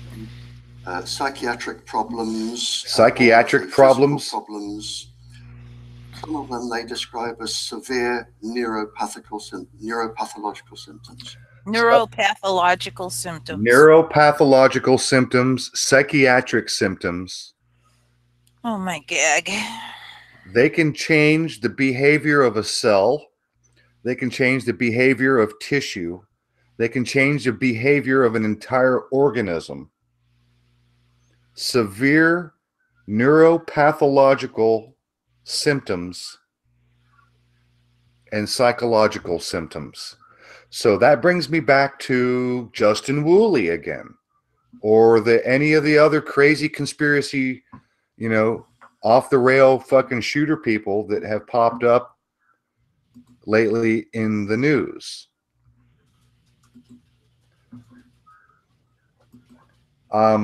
And then, you know, we have this whole subset of community of people who are TIs, or targeted individuals, people who say that they are targeted and that they hear voices in their head and that they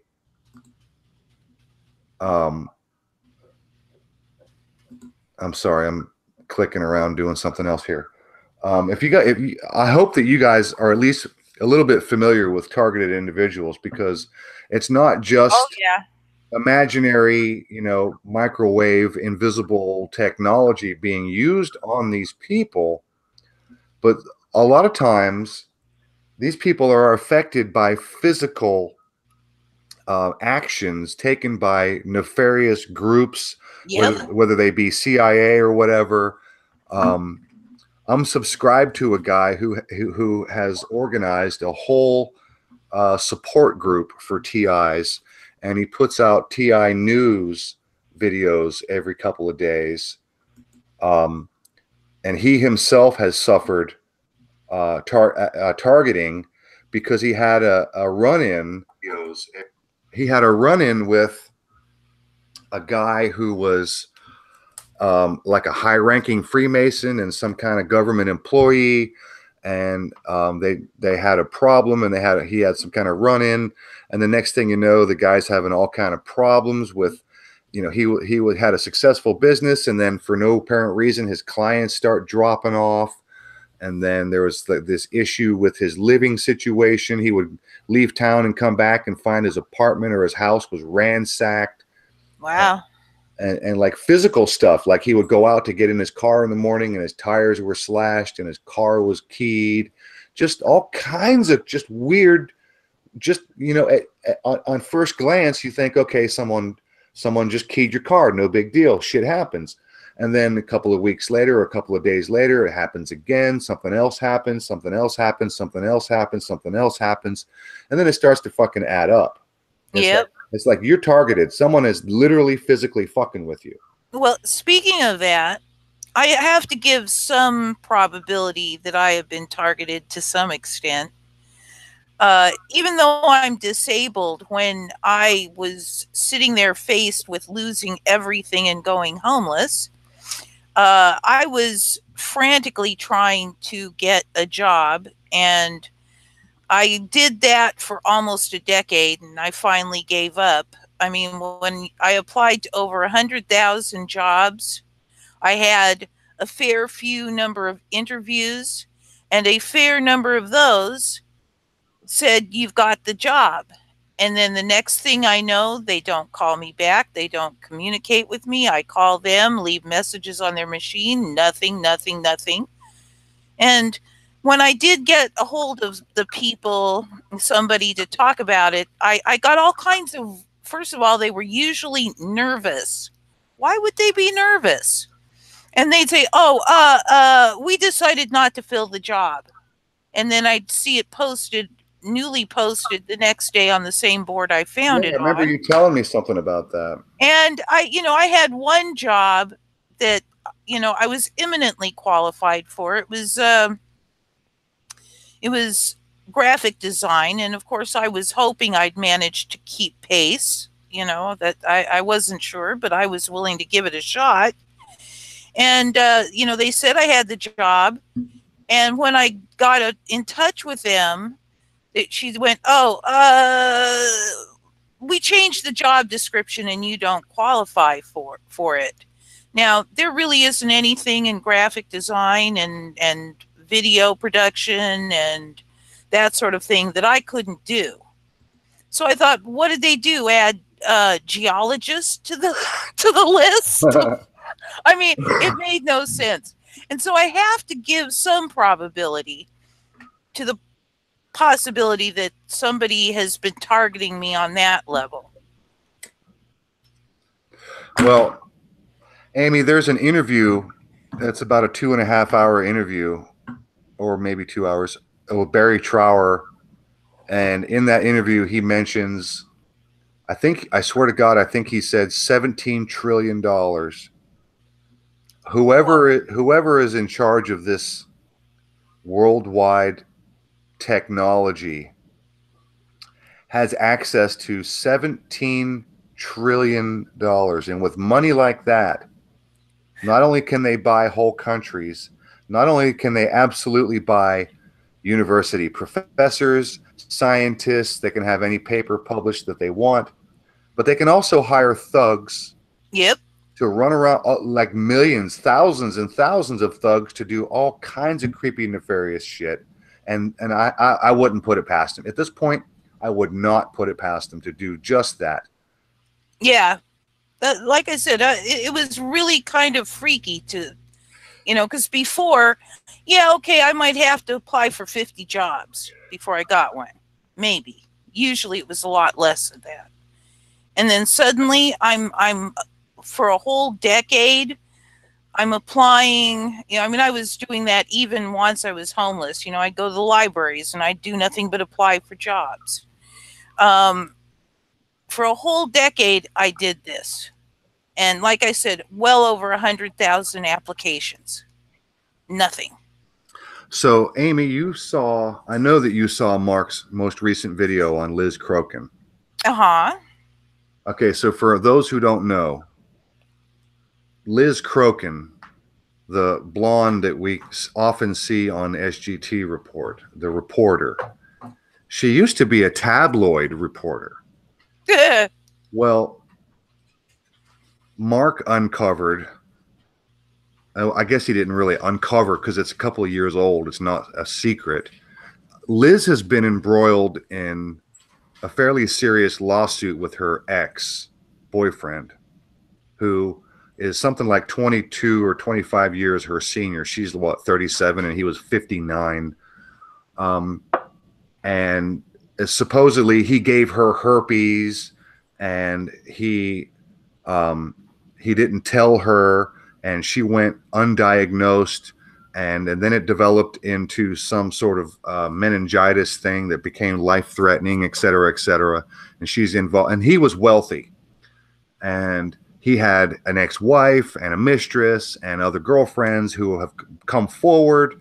Liz has said that she has spoken with the ex-wife and spoken with some other women who also are in the same situation, and that she had agreements that they were going to testify on her behalf, and then they changed their mind. She said that she's had emails and phone conversations, and that these other women have agreed to testify, and then they backed out.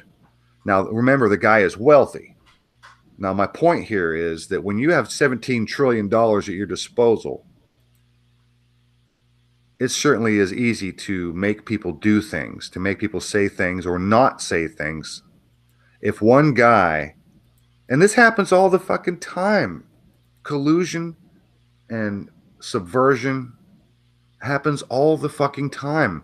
And we're talking about a giant pile of money, so much money you could almost consider it a endless supply of money.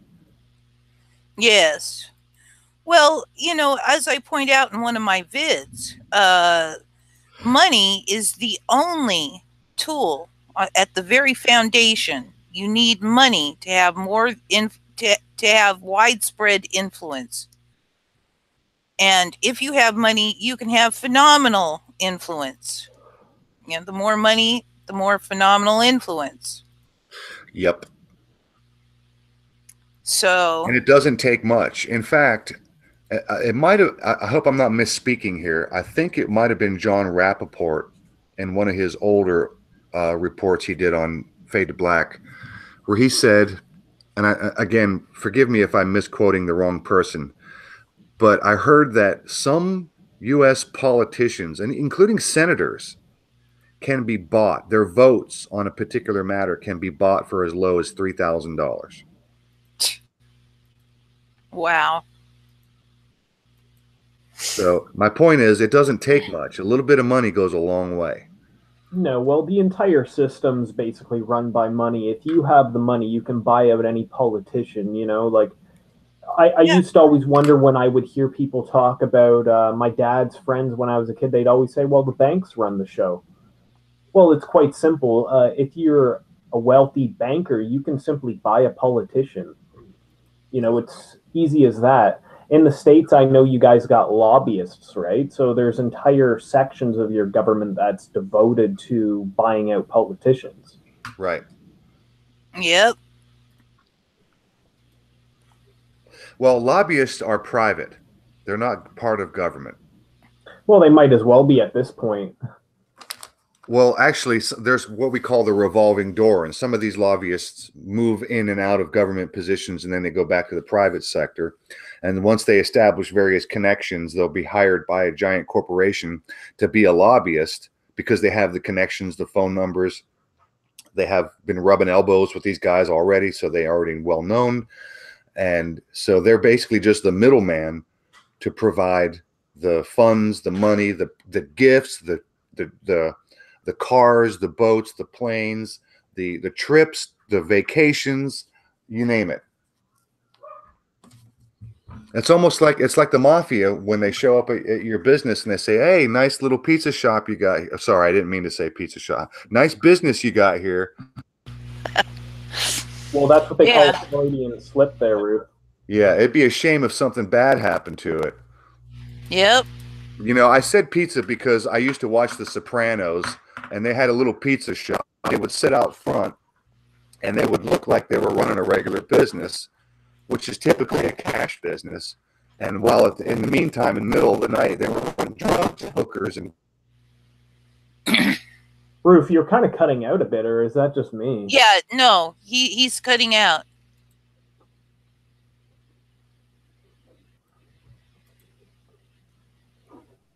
Hello, Aaron. Oh, he just muted. Well, you know, in Canada, I'm pretty sure how it works is you just drop off a suitcase full of cash to the politician that you want to own. Like our prime minister's been caught in meetings with having luncheons with Chinese investors, and they all donate to the Trudeau Foundation for favors. Is that better? Can you hear me? Yeah, I can hear you, bro. All right. I bumped my microphone. It's got a bad connection on the back side of it. I got to be careful not to touch this microphone once I get set up. Bro, are you on a laptop, man? Yeah. Okay, yeah, that's probably. I got an external microphone that Juxtapose sent me. It's an old blue snow. It's a blue snowball that he used to use for recording. It's just got a really bad, whatever. It's like a, what's that called? That type of fitting the connection on the backside. That's all it is. It's just a bad connection in the wire. Okay, so you got my sound. I'm sounding good here because I want to share. I want to share some more Barry Trower, where he talks about the dangers of the Wi-Fi system to children. And this is where it's going to get a little bit, if it's not already disturbing, it's just going to get disturbing here. So check this out. Sometimes I can't get through that. There is no known safety level of microwave irradiation anywhere in the world published for a child. Can you hear him okay? And whenever I go to a country, I make a challenge, and I'm making it here. I will face any government scientist, any industry scientist, live on television, and I will say to them, what is the safe level of microwave irradiation for a child? And when I speak in schools and to governments and royalty and other people I talk to, I say, what is the safe level? Because if you can't tell me, why are you putting Wi-Fi in schools? A single day of a child in front of Wi-Fi in a school is a day too long. And I will come to why in a second. Now, with children, there is no known safe level anywhere published in the world. Would you give a drug to a child if there was no known safe level? Would you guess? No, of course you wouldn't. In children, the blood-brain barrier, which is a barrier around the brain, it is also around the thorax, the chest, and it also covers a part of the gut. It's like a fishing net. And in children, it takes 18 months to develop from birth. It is published and it is known that microwaves destroy the blood-brain barrier. Now, what that means is that as the child is in the womb and as the child is growing up, toxins from inside the body can go into the brain and cause damage. And essential chemicals inside the brain can come out and deprive the brain of what it needs. Now, Dr. Christine Ackerman, I think she's German, she will forgive me if she isn't, and another doctor have written on this extensively, and they have both said this can lead to autism and other neurological illnesses in children. The nervous system inside a child, the electrical cables, if you like, they have 122 layers to protect them from neurological damage. And they take 22 years to complete. A child doesn't have the full system until the child is 22 years old. They are laid down by a system known as protein synthesis. And protein synthesis is destroyed by microwave irradiation. You are risking neural degenerative damage with your children with Wi-Fi in a classroom. And I can assure you, as true as I stand here, the levels of radiation in a classroom exceed those that are used in the Cold War to make people sick. Did you hear what he said there? And if you add up radiation... Did you guys hear what he said there? Yes. The levels of radiation in a classroom exceed the levels that he himself used to make people sick when he worked in the field during the Cold War, which is anywhere between 1950 and 1980. Wow. The levels of radiation in a classroom, your typical classroom, exceed the levels that he used to make people sick. Jeez. A child is exposed to in a class of 20 or 30 transmitters, with one on the wall, with one in the playground, taking all of the calls from all the other classrooms and spreading around the school. When you add that up, it's pretty frightening. The immune system of a child takes 18 years to complete. And at the beginning, that document from the American government, everything it comes up with is suppression of the immune system. So you are destroying a child's immune system, again, before it's up and running. And of course, I have documentary evidence for all this. And finally, the bones. The bones in a child are not fully developed until the child is 28. Now, if a child goes to school at 5 and stays there at university until 24, and they use Wi-Fi, that's a lot of bone damage.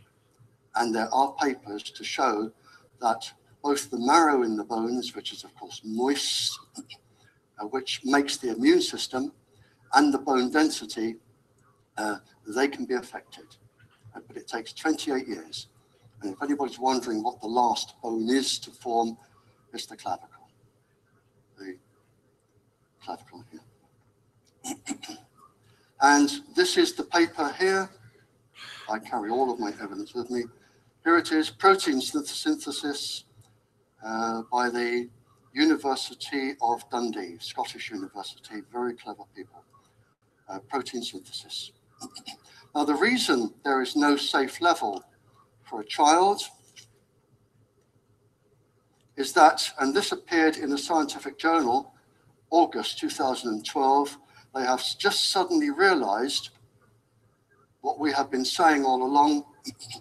Children are not small adults.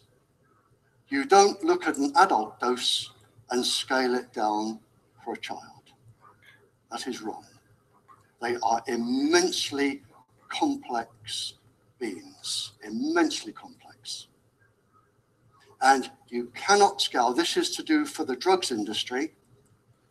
This is a warning for the drugs industry that where they're putting adult dose, child dose, the child dose is wrong.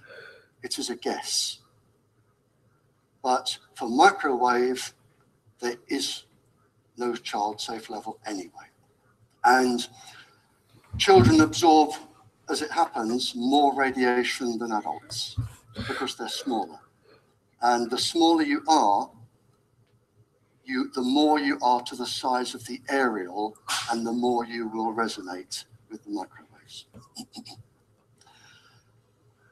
If there is any doubt, there are 17 pages here of university published papers explaining how fertility and reproductive organs in ladies are damaged by microwaves.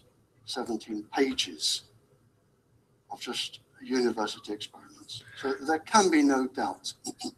And I can never believe for the life of me why people put Wi-Fi in schools. I can never understand it. Well, I can understand it. Usually they give them some sort of gift, like a free phone or a free iPad or iPod. Because it's cheaper to do that than it is use fiber optic cable and telephone cables. It's cheaper. So they do that. This is, I've been through this. Again, the small print in the mobile phone book at the back. Here we go. I've read a few of them, but it particularly warns here. I'm not sure how you measure this, but it says 9.8 inches, keep it 9.8 inches from your body, especially pregnant women and the lower abdomen of teenagers. How you would measure that, I don't know. I summed up quite a few hundred research papers, and I'm going to leave the doctor with a copy of this if anybody wants it. If you do, I suggest you photocopy it in color because it highlights different areas. I summed up all of the problem with children and Wi-Fi in schools. And I broke it into what I call a cartoon. And in fact, it's actually having quite an impact around the world. It is on the internet, but I will leave a copy here. But basically, I'll just have a little sip.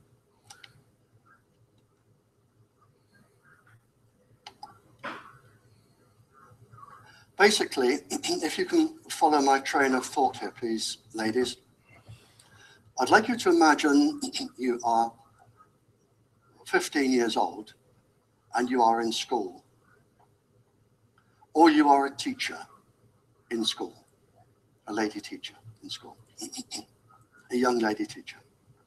You have around 400,000 eggs or follicles in your ovaries, which can develop into eggs, around 400,000. Now, they are being irradiated from your Wi-Fi. And what a lot of scientists fail to read is that this particular DNA inside the follicles or the eggs suffers 10 times more damage 10 times radiation than any other DNA in the Amazing. Even if the children had a safety level, it would be a factor of 10 out anyway. They suffer 10 times more. And this particular DNA, the mitochondrial DNA, is irreparable. If a child goes into school tomorrow and that particular part of the DNA is damaged, then what I'm going to say now is quite shocking. You are a schoolgirl or a teacher, your DNA is being irradiated with microwaves, and that is published. So you could have damaged DNA. If you have a child, that child can be born or could be born with a genetic abnormality. But because it is irreparable, that child's child will also carry that same genetic disorder. And her child will carry the same disorder, and so on, until there are no more females in that line. The schoolgirl today, or the teacher today, is not harming herself, she is harming her generations. and that is published. But it gets worse. And this is why I fight to try and get this stopped in countries. And in some, I am successful. It gets worse. And if you want me to talk to your schools, I'll come back. I work for free, I'll come back. Imagine now you are...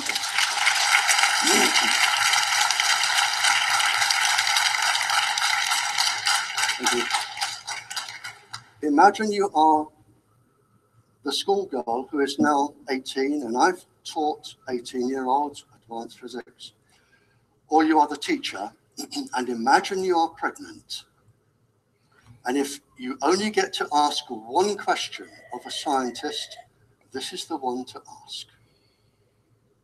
You are now 18, or the teacher, and you are pregnant. And you are within the first 100 days of your pregnancy. You may not at the beginning even know that you're pregnant. But in the first 100 days, the ovarian follicles in your baby, the ovarian follicles are forming. It is 100 days, then 120, I think, then another 100 and something.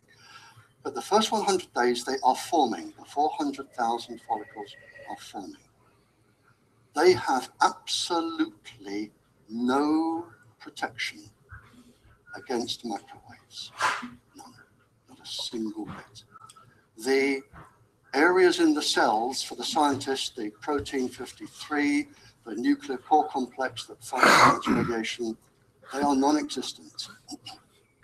And my question for any scientist is, what is the safe level of microwave irradiation for the first 100 days of an embryo? And if you can tell me, I will be very, very happy, because I can retire and go home and look after my wife and my dog. But there isn't one. So in fact, the schoolgirl today, whose ovaries are already being irradiated, she has a risk. But when she becomes pregnant, there is her risk on the child already, plus the risk of the ovarian follicles having further damage. So the main damage is going to come out in the grandchild.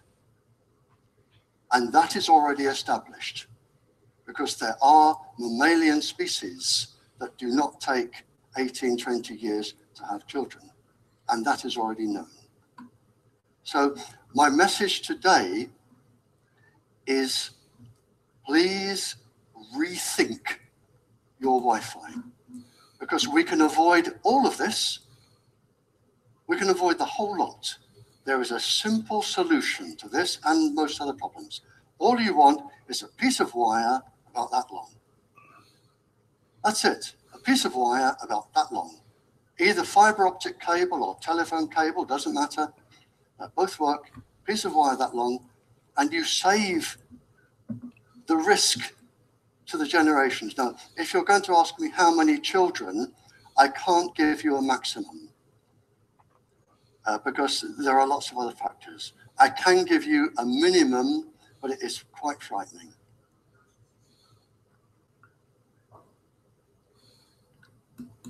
All right, I'm going to leave it there. The link is in the description. If anybody wants, I recommend people watch this entire lecture that he gives. It's disturbing, it's shocking, it's eye-opening. I mean, he talks about police and fire departments being guinea pigs. He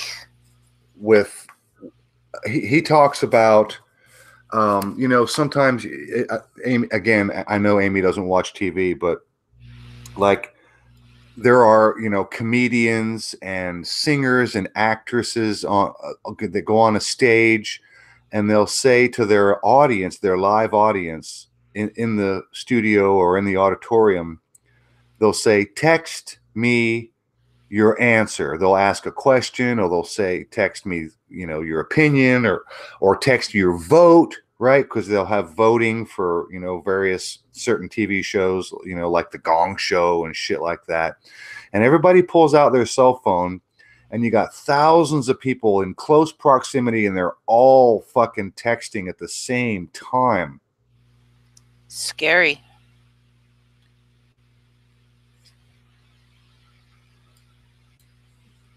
So there is actually a solution. And forgive me, but I just haven't had time to do my full research on this.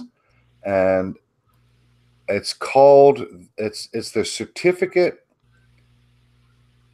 I'm trying to remember the certificate for non-ionizing radiation protection. It's called the CITNIP, something like that. It's an international. It's the certificate for international safety for non-ionizing radiation protection, something like that. And this is an international standard. I think it might have been set by the United Nations. God forbid they ever do anything good.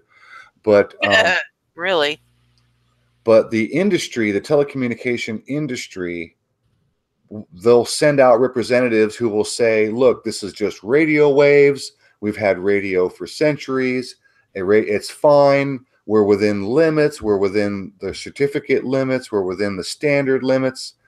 And one of the papers that he points out in this particular lecture, he says that the, forgive me, I'm just going off memory. I don't have a note for this, and I don't remember exactly. He says that the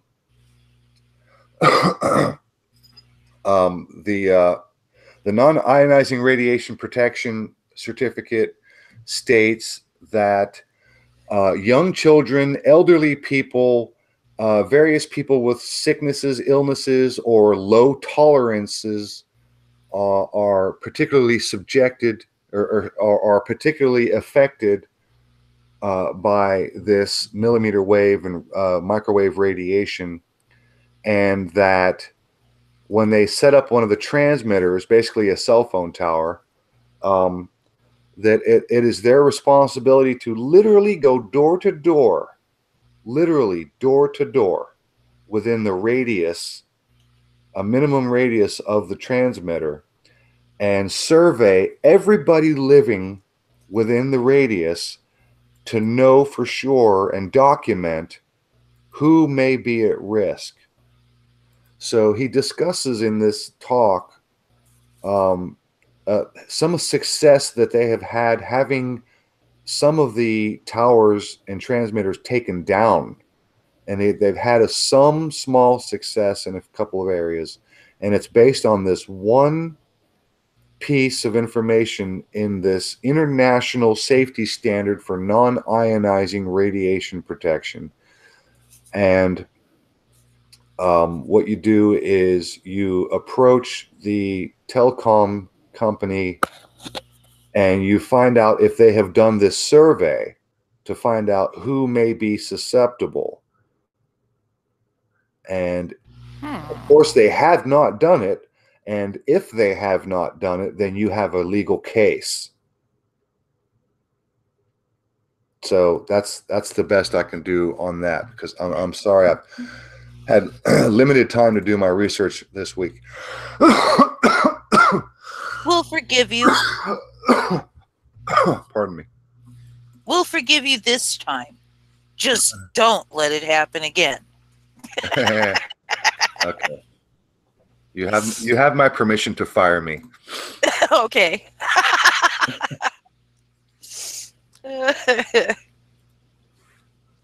Yeah, this stuff, I'm just aghast. I really am. Mittens, we got a new guy in the chat. Mittens says that's a girl, and that's a friend of mine. Oh, okay. She says, here they announced that tanks are being placed throughout our city to discourage crime. One funny reason is to prevent drowning at the river. How on earth is that going to help? Oh, yeah. I was going to go drown myself at the river, but I see a tank over there. I see a tank over there. Oh no. Oh. Utterly absurd. Well, we know why they're moving tanks in. It's crowd control eventually. I do not doubt. Wow. So what do you guys think, man? I mean, this is about as dangerous as it gets. Barry Trower is the man. He is the go-to man for information on microwave radiation technology. He's a physicist, and also he is a chemist. And obviously he's quite familiar with biology. And he has been working in this field of microwave weaponry. By the way, if I haven't mentioned this, I did. Fullerton at the beginning of the show, he was correct. Fullerton Informer was correct that this was originally developed as a weapon. It's a military technology originally developed as a weapon, and it's still being used as a weapon. It's a soft kill weapon at this point. It's a stealth weapon because they can use it. Nobody can see it or hear it or feel it. And so it's untraceable. And, yep. And it's a real thing. This is not fringe. I'm not even wearing my tinfoil today. This is a real fucking thing. Yep. Well, the information's all out there that this stuff is highly dangerous. I think that the best tool that they have is labeling people. I'm sure that this guy could be labeled as a tinfoil hatter. You know what I mean? Yeah. Easily, except he's got a lot of data. So we got a little bit of time left. Let's talk about the privacy issue. Let me see. Ian and Veronica are listening. Love you guys. I just got a text message from Veronica. Aw. Love you, Veronica. Love you, Ian. Glad you guys are listening. Glad you guys are still hanging around, and I'm glad you guys are doing well.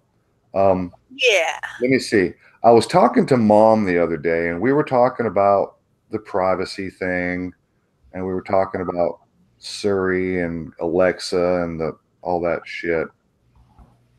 And her cell phone was sitting on the counter next to her, and we were chatting, and she probably hadn't touched her phone in maybe almost 30 minutes, 20 or 30 minutes, maybe more. And out of nowhere, her phone goes blink, and she looks at it. Maybe it was a text, she checked it. And Siri repeated in text form, repeated everything that her and I were saying. Wow. Was listening and recording our conversation and melded her words with my words into one potential conversation. It did a poor job, by the way. It was several mistranslations.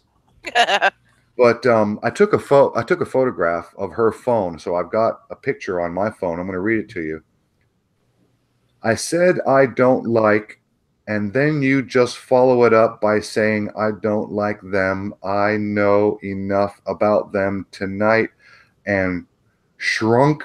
I said that to them because I don't like them for plenty of other reasons, and any of the bad, they're mine. My reasons are batteries, not to be bad reason. They are my recent. Doesn't make it a go to me. It's a good reason to see the logical fallacy, not that dumb. So it was a very, very terrible interpretation of what we were saying. Yes. Many words were misinterpreted. Many of the words are just completely wrong. It's a big, giant run-on sentence. Some of the things she said, some of the things I said, but Siri picked it all up and put it into one sentence and one. So look, the point is that her phone was fucking listening. She hadn't touched her phone. She hadn't spoken to Siri. She wasn't asking Siri any questions. Her phone just piped up this fucking conversation. and it was what her and I were talking about. That is freaky. Okay, that's really sketchy, man. I'm so glad I don't have these things. Well, have you guys ever watched the Snowden movie? It came out like maybe 2 years ago now. No. Nah. It's a really sketchy thing watching this. You find out that and this is all right in the open, this information that all these new digital TVs are actually they can actually record you at any time, because if you look on many of these new smart TVs, they actually have a camera or some they have, like, look at the bottom or look at one of the sides. You will most likely be able to find a video recording device on these TVs. And in the movie, he's like getting tape and he's putting it up on like anything smart TV related or his laptop. Like this information's wide open. Like there is no way to deny that this stuff is actually going on, but they can just assign this crazy label to anyone that even speaks about this. Yes. You're just one of those weird conspiracy theorists. Right? Yeah, that's basically what it is. You know, like, even talking about this stuff, you can be labeled as insane. You know what I mean? Like, but this information is wide and like it's right in the open. There's no way to deny that this stuff's going on. Like, Roof, you just covered your own example of this. Like, this, like, what's really strange about this whole Siri thing is that people are actually bringing these devices into their own home. Like, willingly. Not me.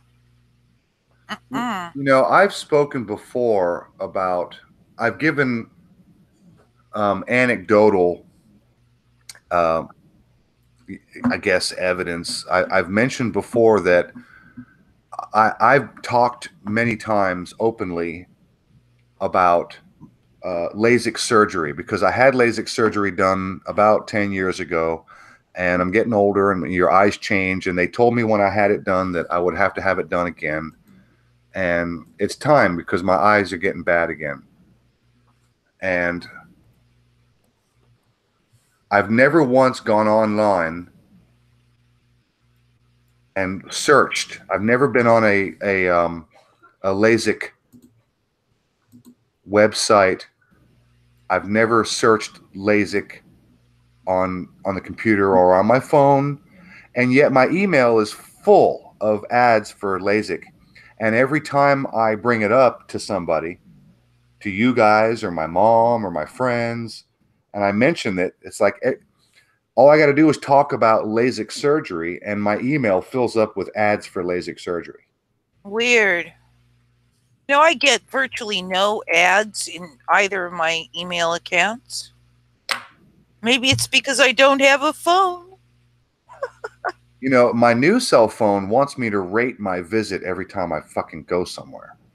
Oh, jeez. And the other day, yesterday, it asked me to rate my visit to a place that I had never been to. And I think it was a place that was maybe next door to somewhere I was, or maybe I drove there and passed by it. Yeah, passed by it or something like that. And my phone wants me to rate my visit to Mike's Barbecue or whatever the fuck it was. And I'm like, what? Can you just piss off and leave me alone? Could you just quit it? Really? Every time I go to Home Depot, rate your visit. Every time I go somewhere, rate your visit. How about no? How about fuck off? Yeah.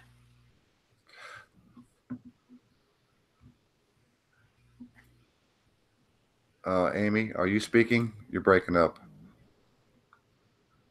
I just said yeah. Can you hear me now? Yes. Okay.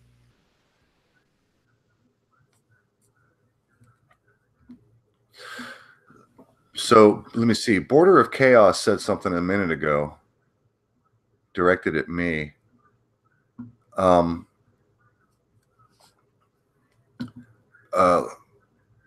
Thomas Brinkley channel, Michael Cravey, has a video on reporting in the FBI with phone off. Then he got sent a recording of his interview. Huh. That's creepy. All right, I'm going to check that out. I'm going to make a note to check that out.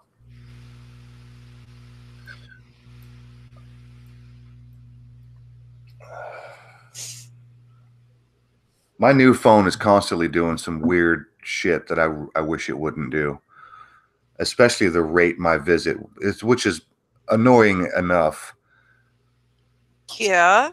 But I mean, you know, lately within the last year or so, my email is just, you know, you guys remember I talked about this 6 or 8 months or a year ago about the privacy thing. Mm-hmm. And I said, just try the experiment. Just try it in the presence of your cell phone.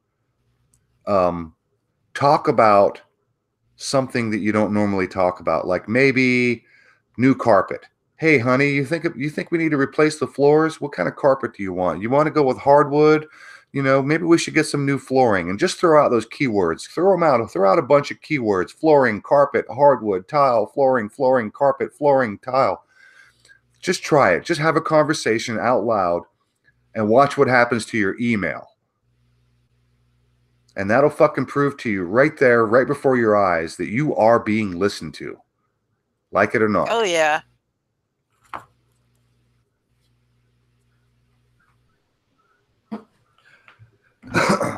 So Ian and Veronica is listening, and I don't know if you're watching the chat, but Adelaide says hello.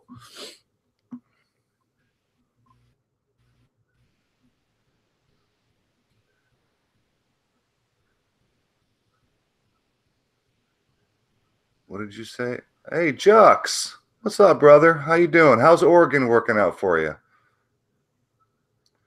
So Border of Chaos followed up. He said his friend is sitting near him on a couch to verify what happened to him. Search his channel and you'll find it. I will. Thank you for that. I will check that out, Border. You know what, Border? I'm going to give you a wrench for that. I appreciate that. I very much appreciate the input. You get a wrench. You can, hey, Border, now you got a wrench, drop me a link, because people with wrenches, not only can you eject a troll, but you can now drop a link in the live chat. So do us all a favor, not just me, but everybody listening and watching. Border of Chaos, drop us a link to that channel and video you're talking about. That'd be very appreciated. Thank you.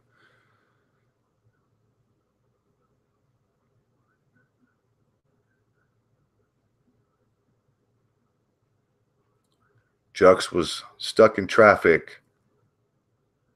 Oh, joy. Car broke down. Other than that, all is good. Right on, bro. Take care of that little lady of yours. She's a good girl.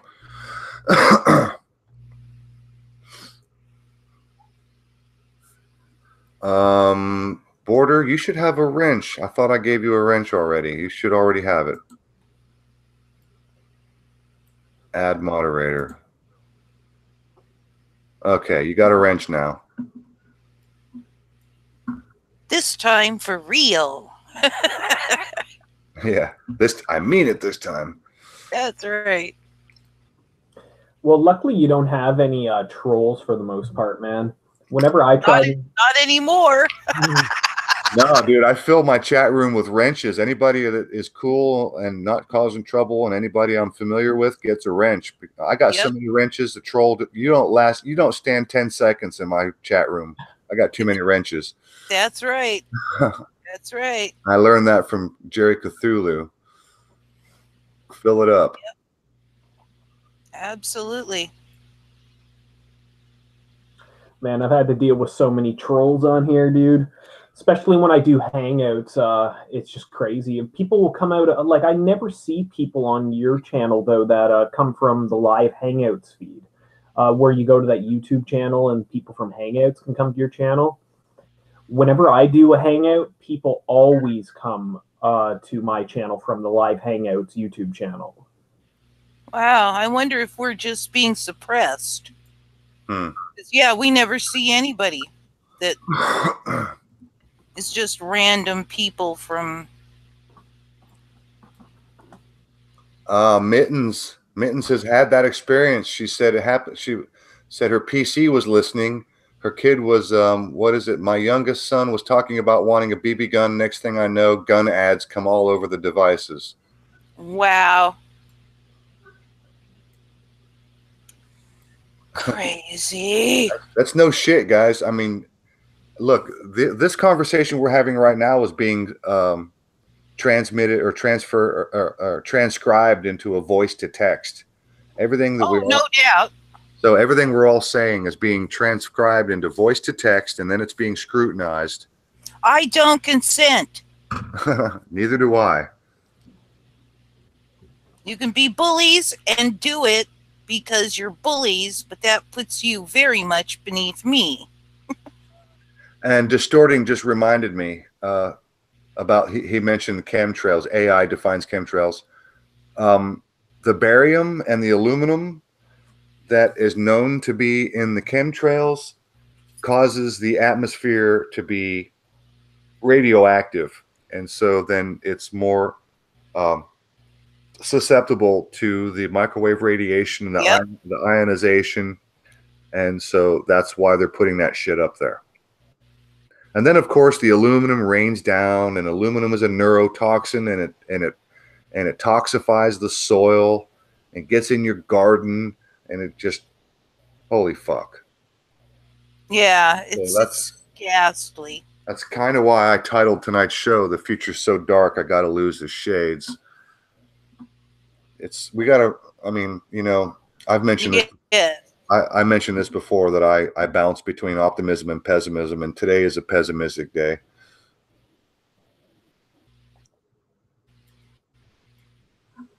Well, let's hope. Horizon. Gandalf, why don't you explain? What do you?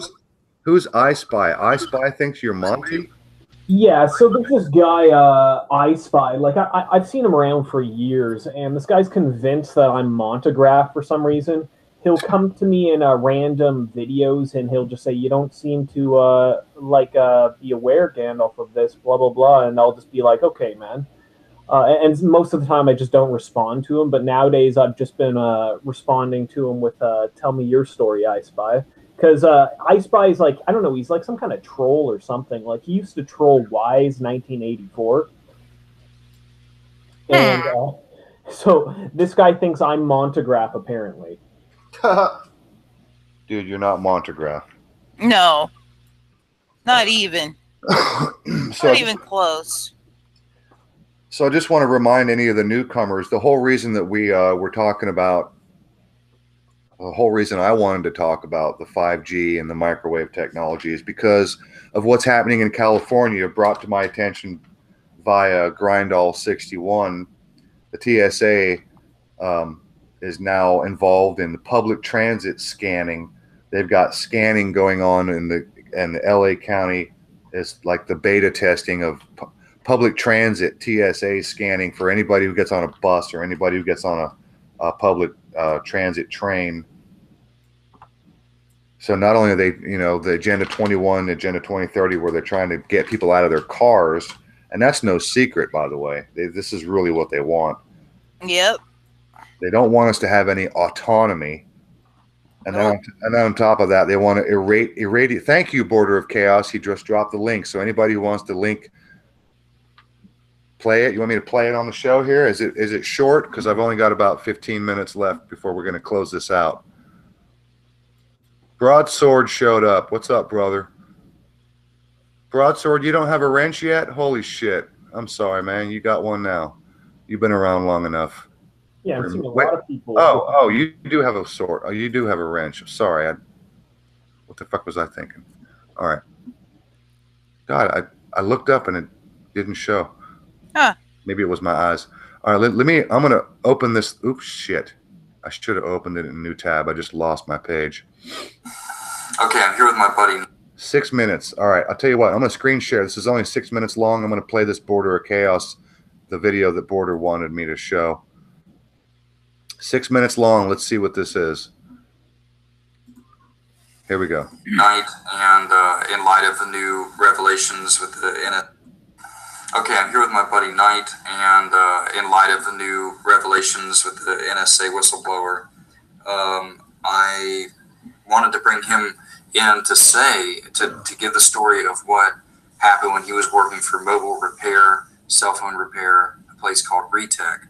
And back in the day, like more than a year ago, he was an anti-conspiracy theorist, and we were always arguing. And basically, you know, one day he came in because he was my roommate, and he said, "You've got to hear this story." And he tells me a story about a guy who's being gang stalked by either one person or multiple people.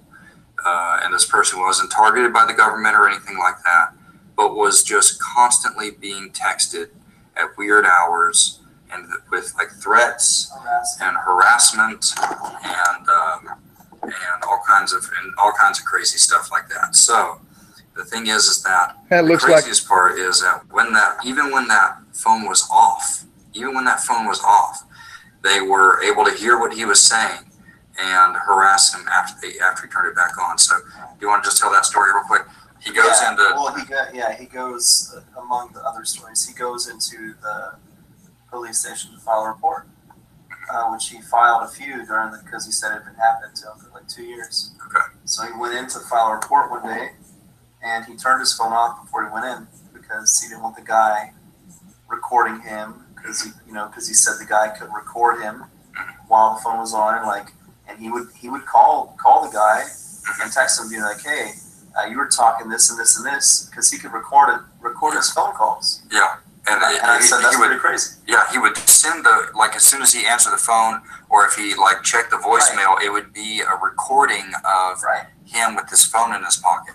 Right. Essentially, the guy, the harasser, would text the guy and call him with a voice changer and tell him and give him like you said, like a synopsis of kind of what he was going on in his life, and he'd harass him at like 2 and 3 in the morning, weird hours. Yeah. Well, he went into the police station one time and he turned off his phone because he thought that would stop it, from the guy hearing anything. Yeah. And he gave the policeman a report, and then he turned his phone back on and he said, "Okay, I'll show you so-and-so, what the guy had been saying." And he turned his phone on and he started getting some text from this guy immediately. He turned his phone on and the guy was texting him the content verbatim. The content of what he just told the officer, bro. Yeah. So he was recording the guy with his phone off. Yeah. Okay, so that was far above and beyond whatever anything I've ever heard of. Right, and he didn't know who it was, but he speculated that it might have been one of his girlfriend's friends or exes or somebody that didn't want them to be together, that might have had some kind of vendetta towards.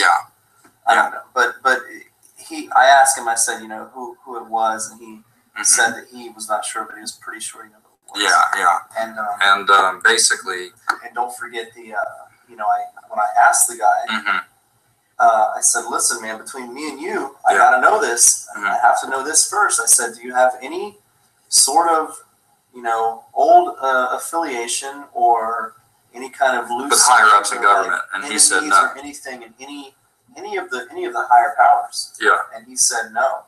And I said, "Government, or military." And he said, "No, absolutely not." Yeah. Isn't that crazy? "Okay, man, are you sure?" All right. Yeah. Yeah. So it was.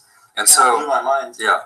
And so that's really, not only can they track your location, not only can they basically listen to you, and even with your cell phone off, okay, you'd have to pull your battery out. Yeah, the only physical possibility is to pull the battery out. Sure. And then when I went in to renew, it was like, "Hey, do you want to get a smartphone?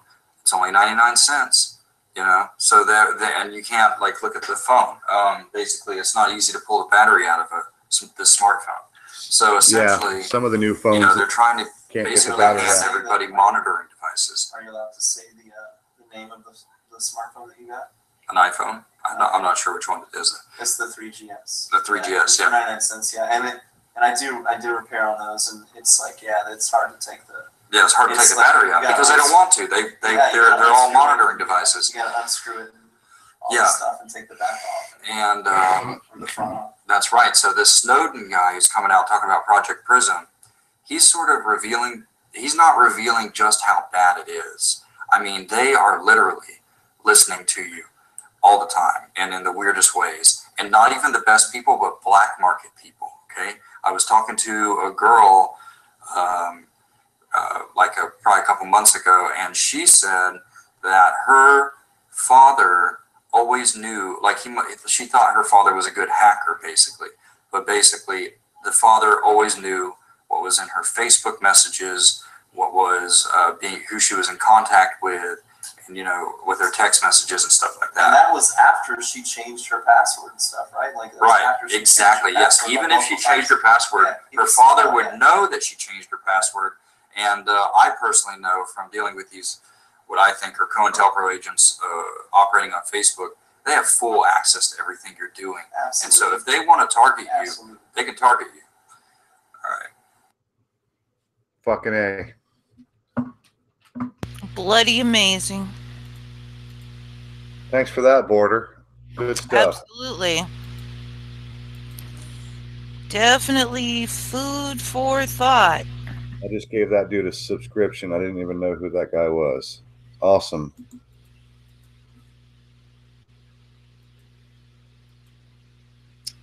Yep. We got problems on this planet. We better solve for them real soon now.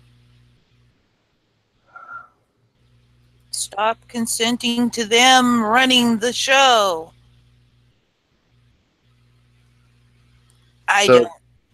So Gandalf, what does Mossad want us to do about this? Well, stop talking about it. Yep. We got problems on this planet. We better solve for them. First rule of real Fight soon Club. Now. First. Stop consenting to them running the show. Oh, Rook, you got an echo, bro. Yeah, you do. So Gandalf, what does Mossad want us to do? Oh, that's because I lost the page. I had to go back to the live chat and I had to mute. Sorry. Should be good now. Sounds better now.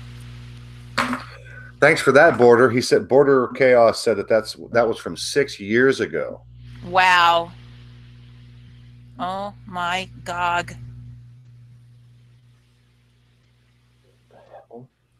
And yet that was 6 years ago. Who even knows what state they're at now? Yeah, really. Welcome, Giraffe. I am Giraffe89. Yes, you're definitely late to the party, hun. You're going to want to go back. We covered some really interesting and good stuff. You might want to skip past the first 30 minutes of our chitty chat banter before we get into the meat of the topic. But yeah, I play some Barry Trower. I left. Oh, by the way, for anybody who is interested, in the description box is the link to the full Barry Trower lecture.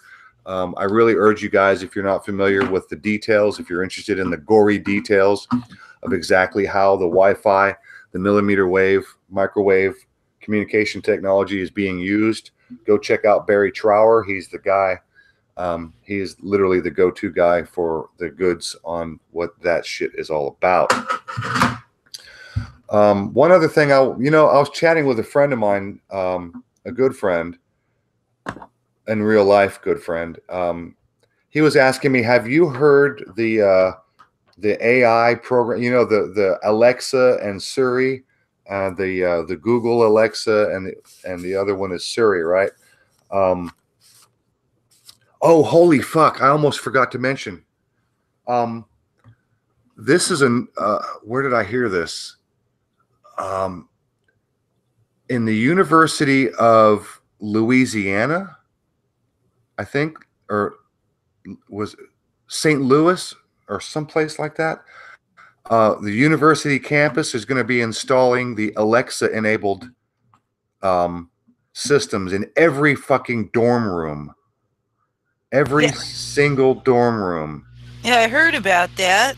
You did? I mean, I heard that, I forget which university it was also, but yeah, I'd heard something about installing these spy devices everywhere. Just getting people used to being spied on, I guess. Holy crap. I mean, every single dorm room is now going to be this. They're installing this campus wide, they said. Let me see if I can find the article real quick. We got a few minutes left. Give me a second. Let me try to pull this article up. Get my computer to keep up with my clickety clicks. Oh, and next week, Amy, do we have global for next week? I don't have anybody specific. Well, wait a minute. Yes. Mark will be here next week. I'm right. Sorry. Yes. All right. So Mark has been doing a lot of digging into the QAnon LARPing going on with Liz Crokin, Tracy Beans, and SGT, and this other guy, Baruch the Scribe. Right. Mark has been going down that rabbit hole, so he's going to bring us up to speed on that shit. Yep. It should be a good show next week. Let me see if this search comes up. St. Louis University installs Amazon Echo Dots campus-wide, Fortune magazine. Oh, this was fuck, who was that I heard that from? Can't remember. Here we go. The first college university in the nation is installing Alexa-enabled Amazon Echo Dot in every single dorm room across campus.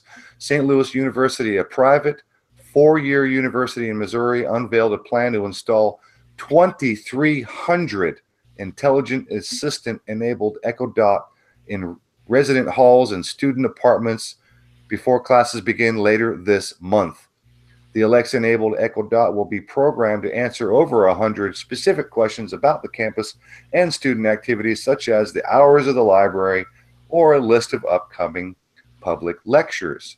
The program, the first of its kind in the nation, because it will include every residence on the school's campus, is managed by Amazon's Alexa for Business and supported by Amazon Web Services, AWS, which means students don't have to know how to set up Alexa or Dot or the Echo Dot.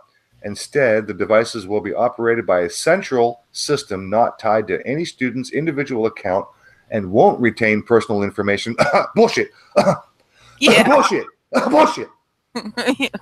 Absolutely. I'm sorry. I'm just allergic to bullshit.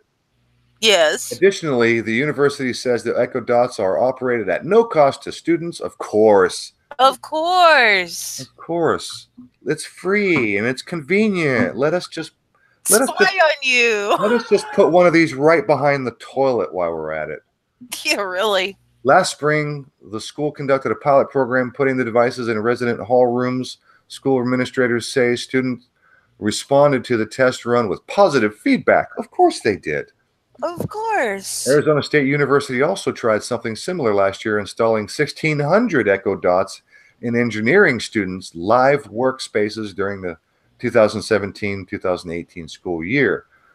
Even though the pilot program received positive reviews, the school notes that the students with privacy concerns about intelligent assistants like Alexa can unplug the device and store it during the school year if they feel uncomfortable having it in their rooms. Uh-huh. Yeah, as long as you don't plug it back in, because I'm pretty sure there's a battery, like, your clock. Your clock. Yes. You unplug your clock temporarily and plug it back in, and it maintains the time. Yep. Okay, that's some serious 1984 type shit, man. Yeah, I mean, are you guys feel like lab rats yet? No, because I don't consent to any of it. That's Amy's fine print, everyone. That's right. I don't consent. Don't you get that tattooed on your forehead right next to the 666? Yeah, the 666. That's it. Oh, it was the shill Press for Truth that I heard this from. Press for Truth, eh?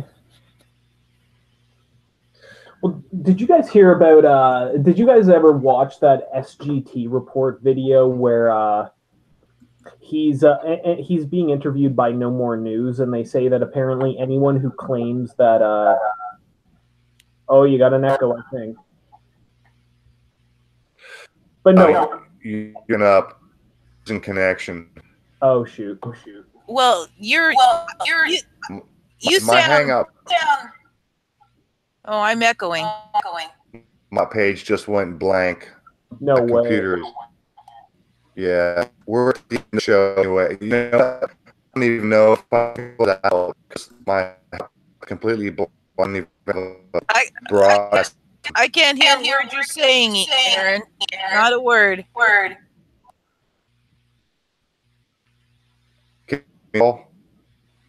What?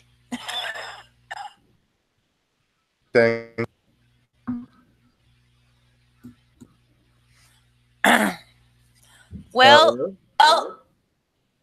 maybe we should call this the end of the show. Aaron is not. Oh, this echo is driving me nuts. Amy, am I coming in all right? I'm sorry, what did you say, Dandel? Am I coming in all right? Yeah, you're coming in just fine. Okay, that's strange. Both of you guys are cutting in and out. Wow, no, you sound fine to me, and Aaron is cutting out like crazy. Well, I guess in Israel we got better internet connections. Maybe. I think. Who knows? I do know that I'm echoing back. And I don't know why. Well, I say we cut her down then, everyone. Yeah, I think it's time to call it end. And thanks everybody for showing up. Mittens, I'm so glad that you came and listened in. And all the other people, Porter, Juxtapose, Adelaide. Oh gosh, there's so many. Oh God, Amy, you're breaking up so bad. Oh well. Well, you guys, if you don't ever hear from us again, we're at the FEMA camp, all right? Say what? If nobody ever hears from us again, we're at one of the FEMA camps. That's it. All right. I don't know, Aaron. Can you shut it down? Love always.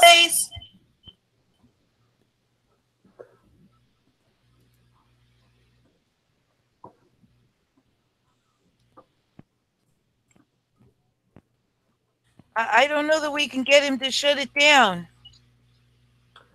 Roof, before they track you, pull the cord from the back of your computer, bro.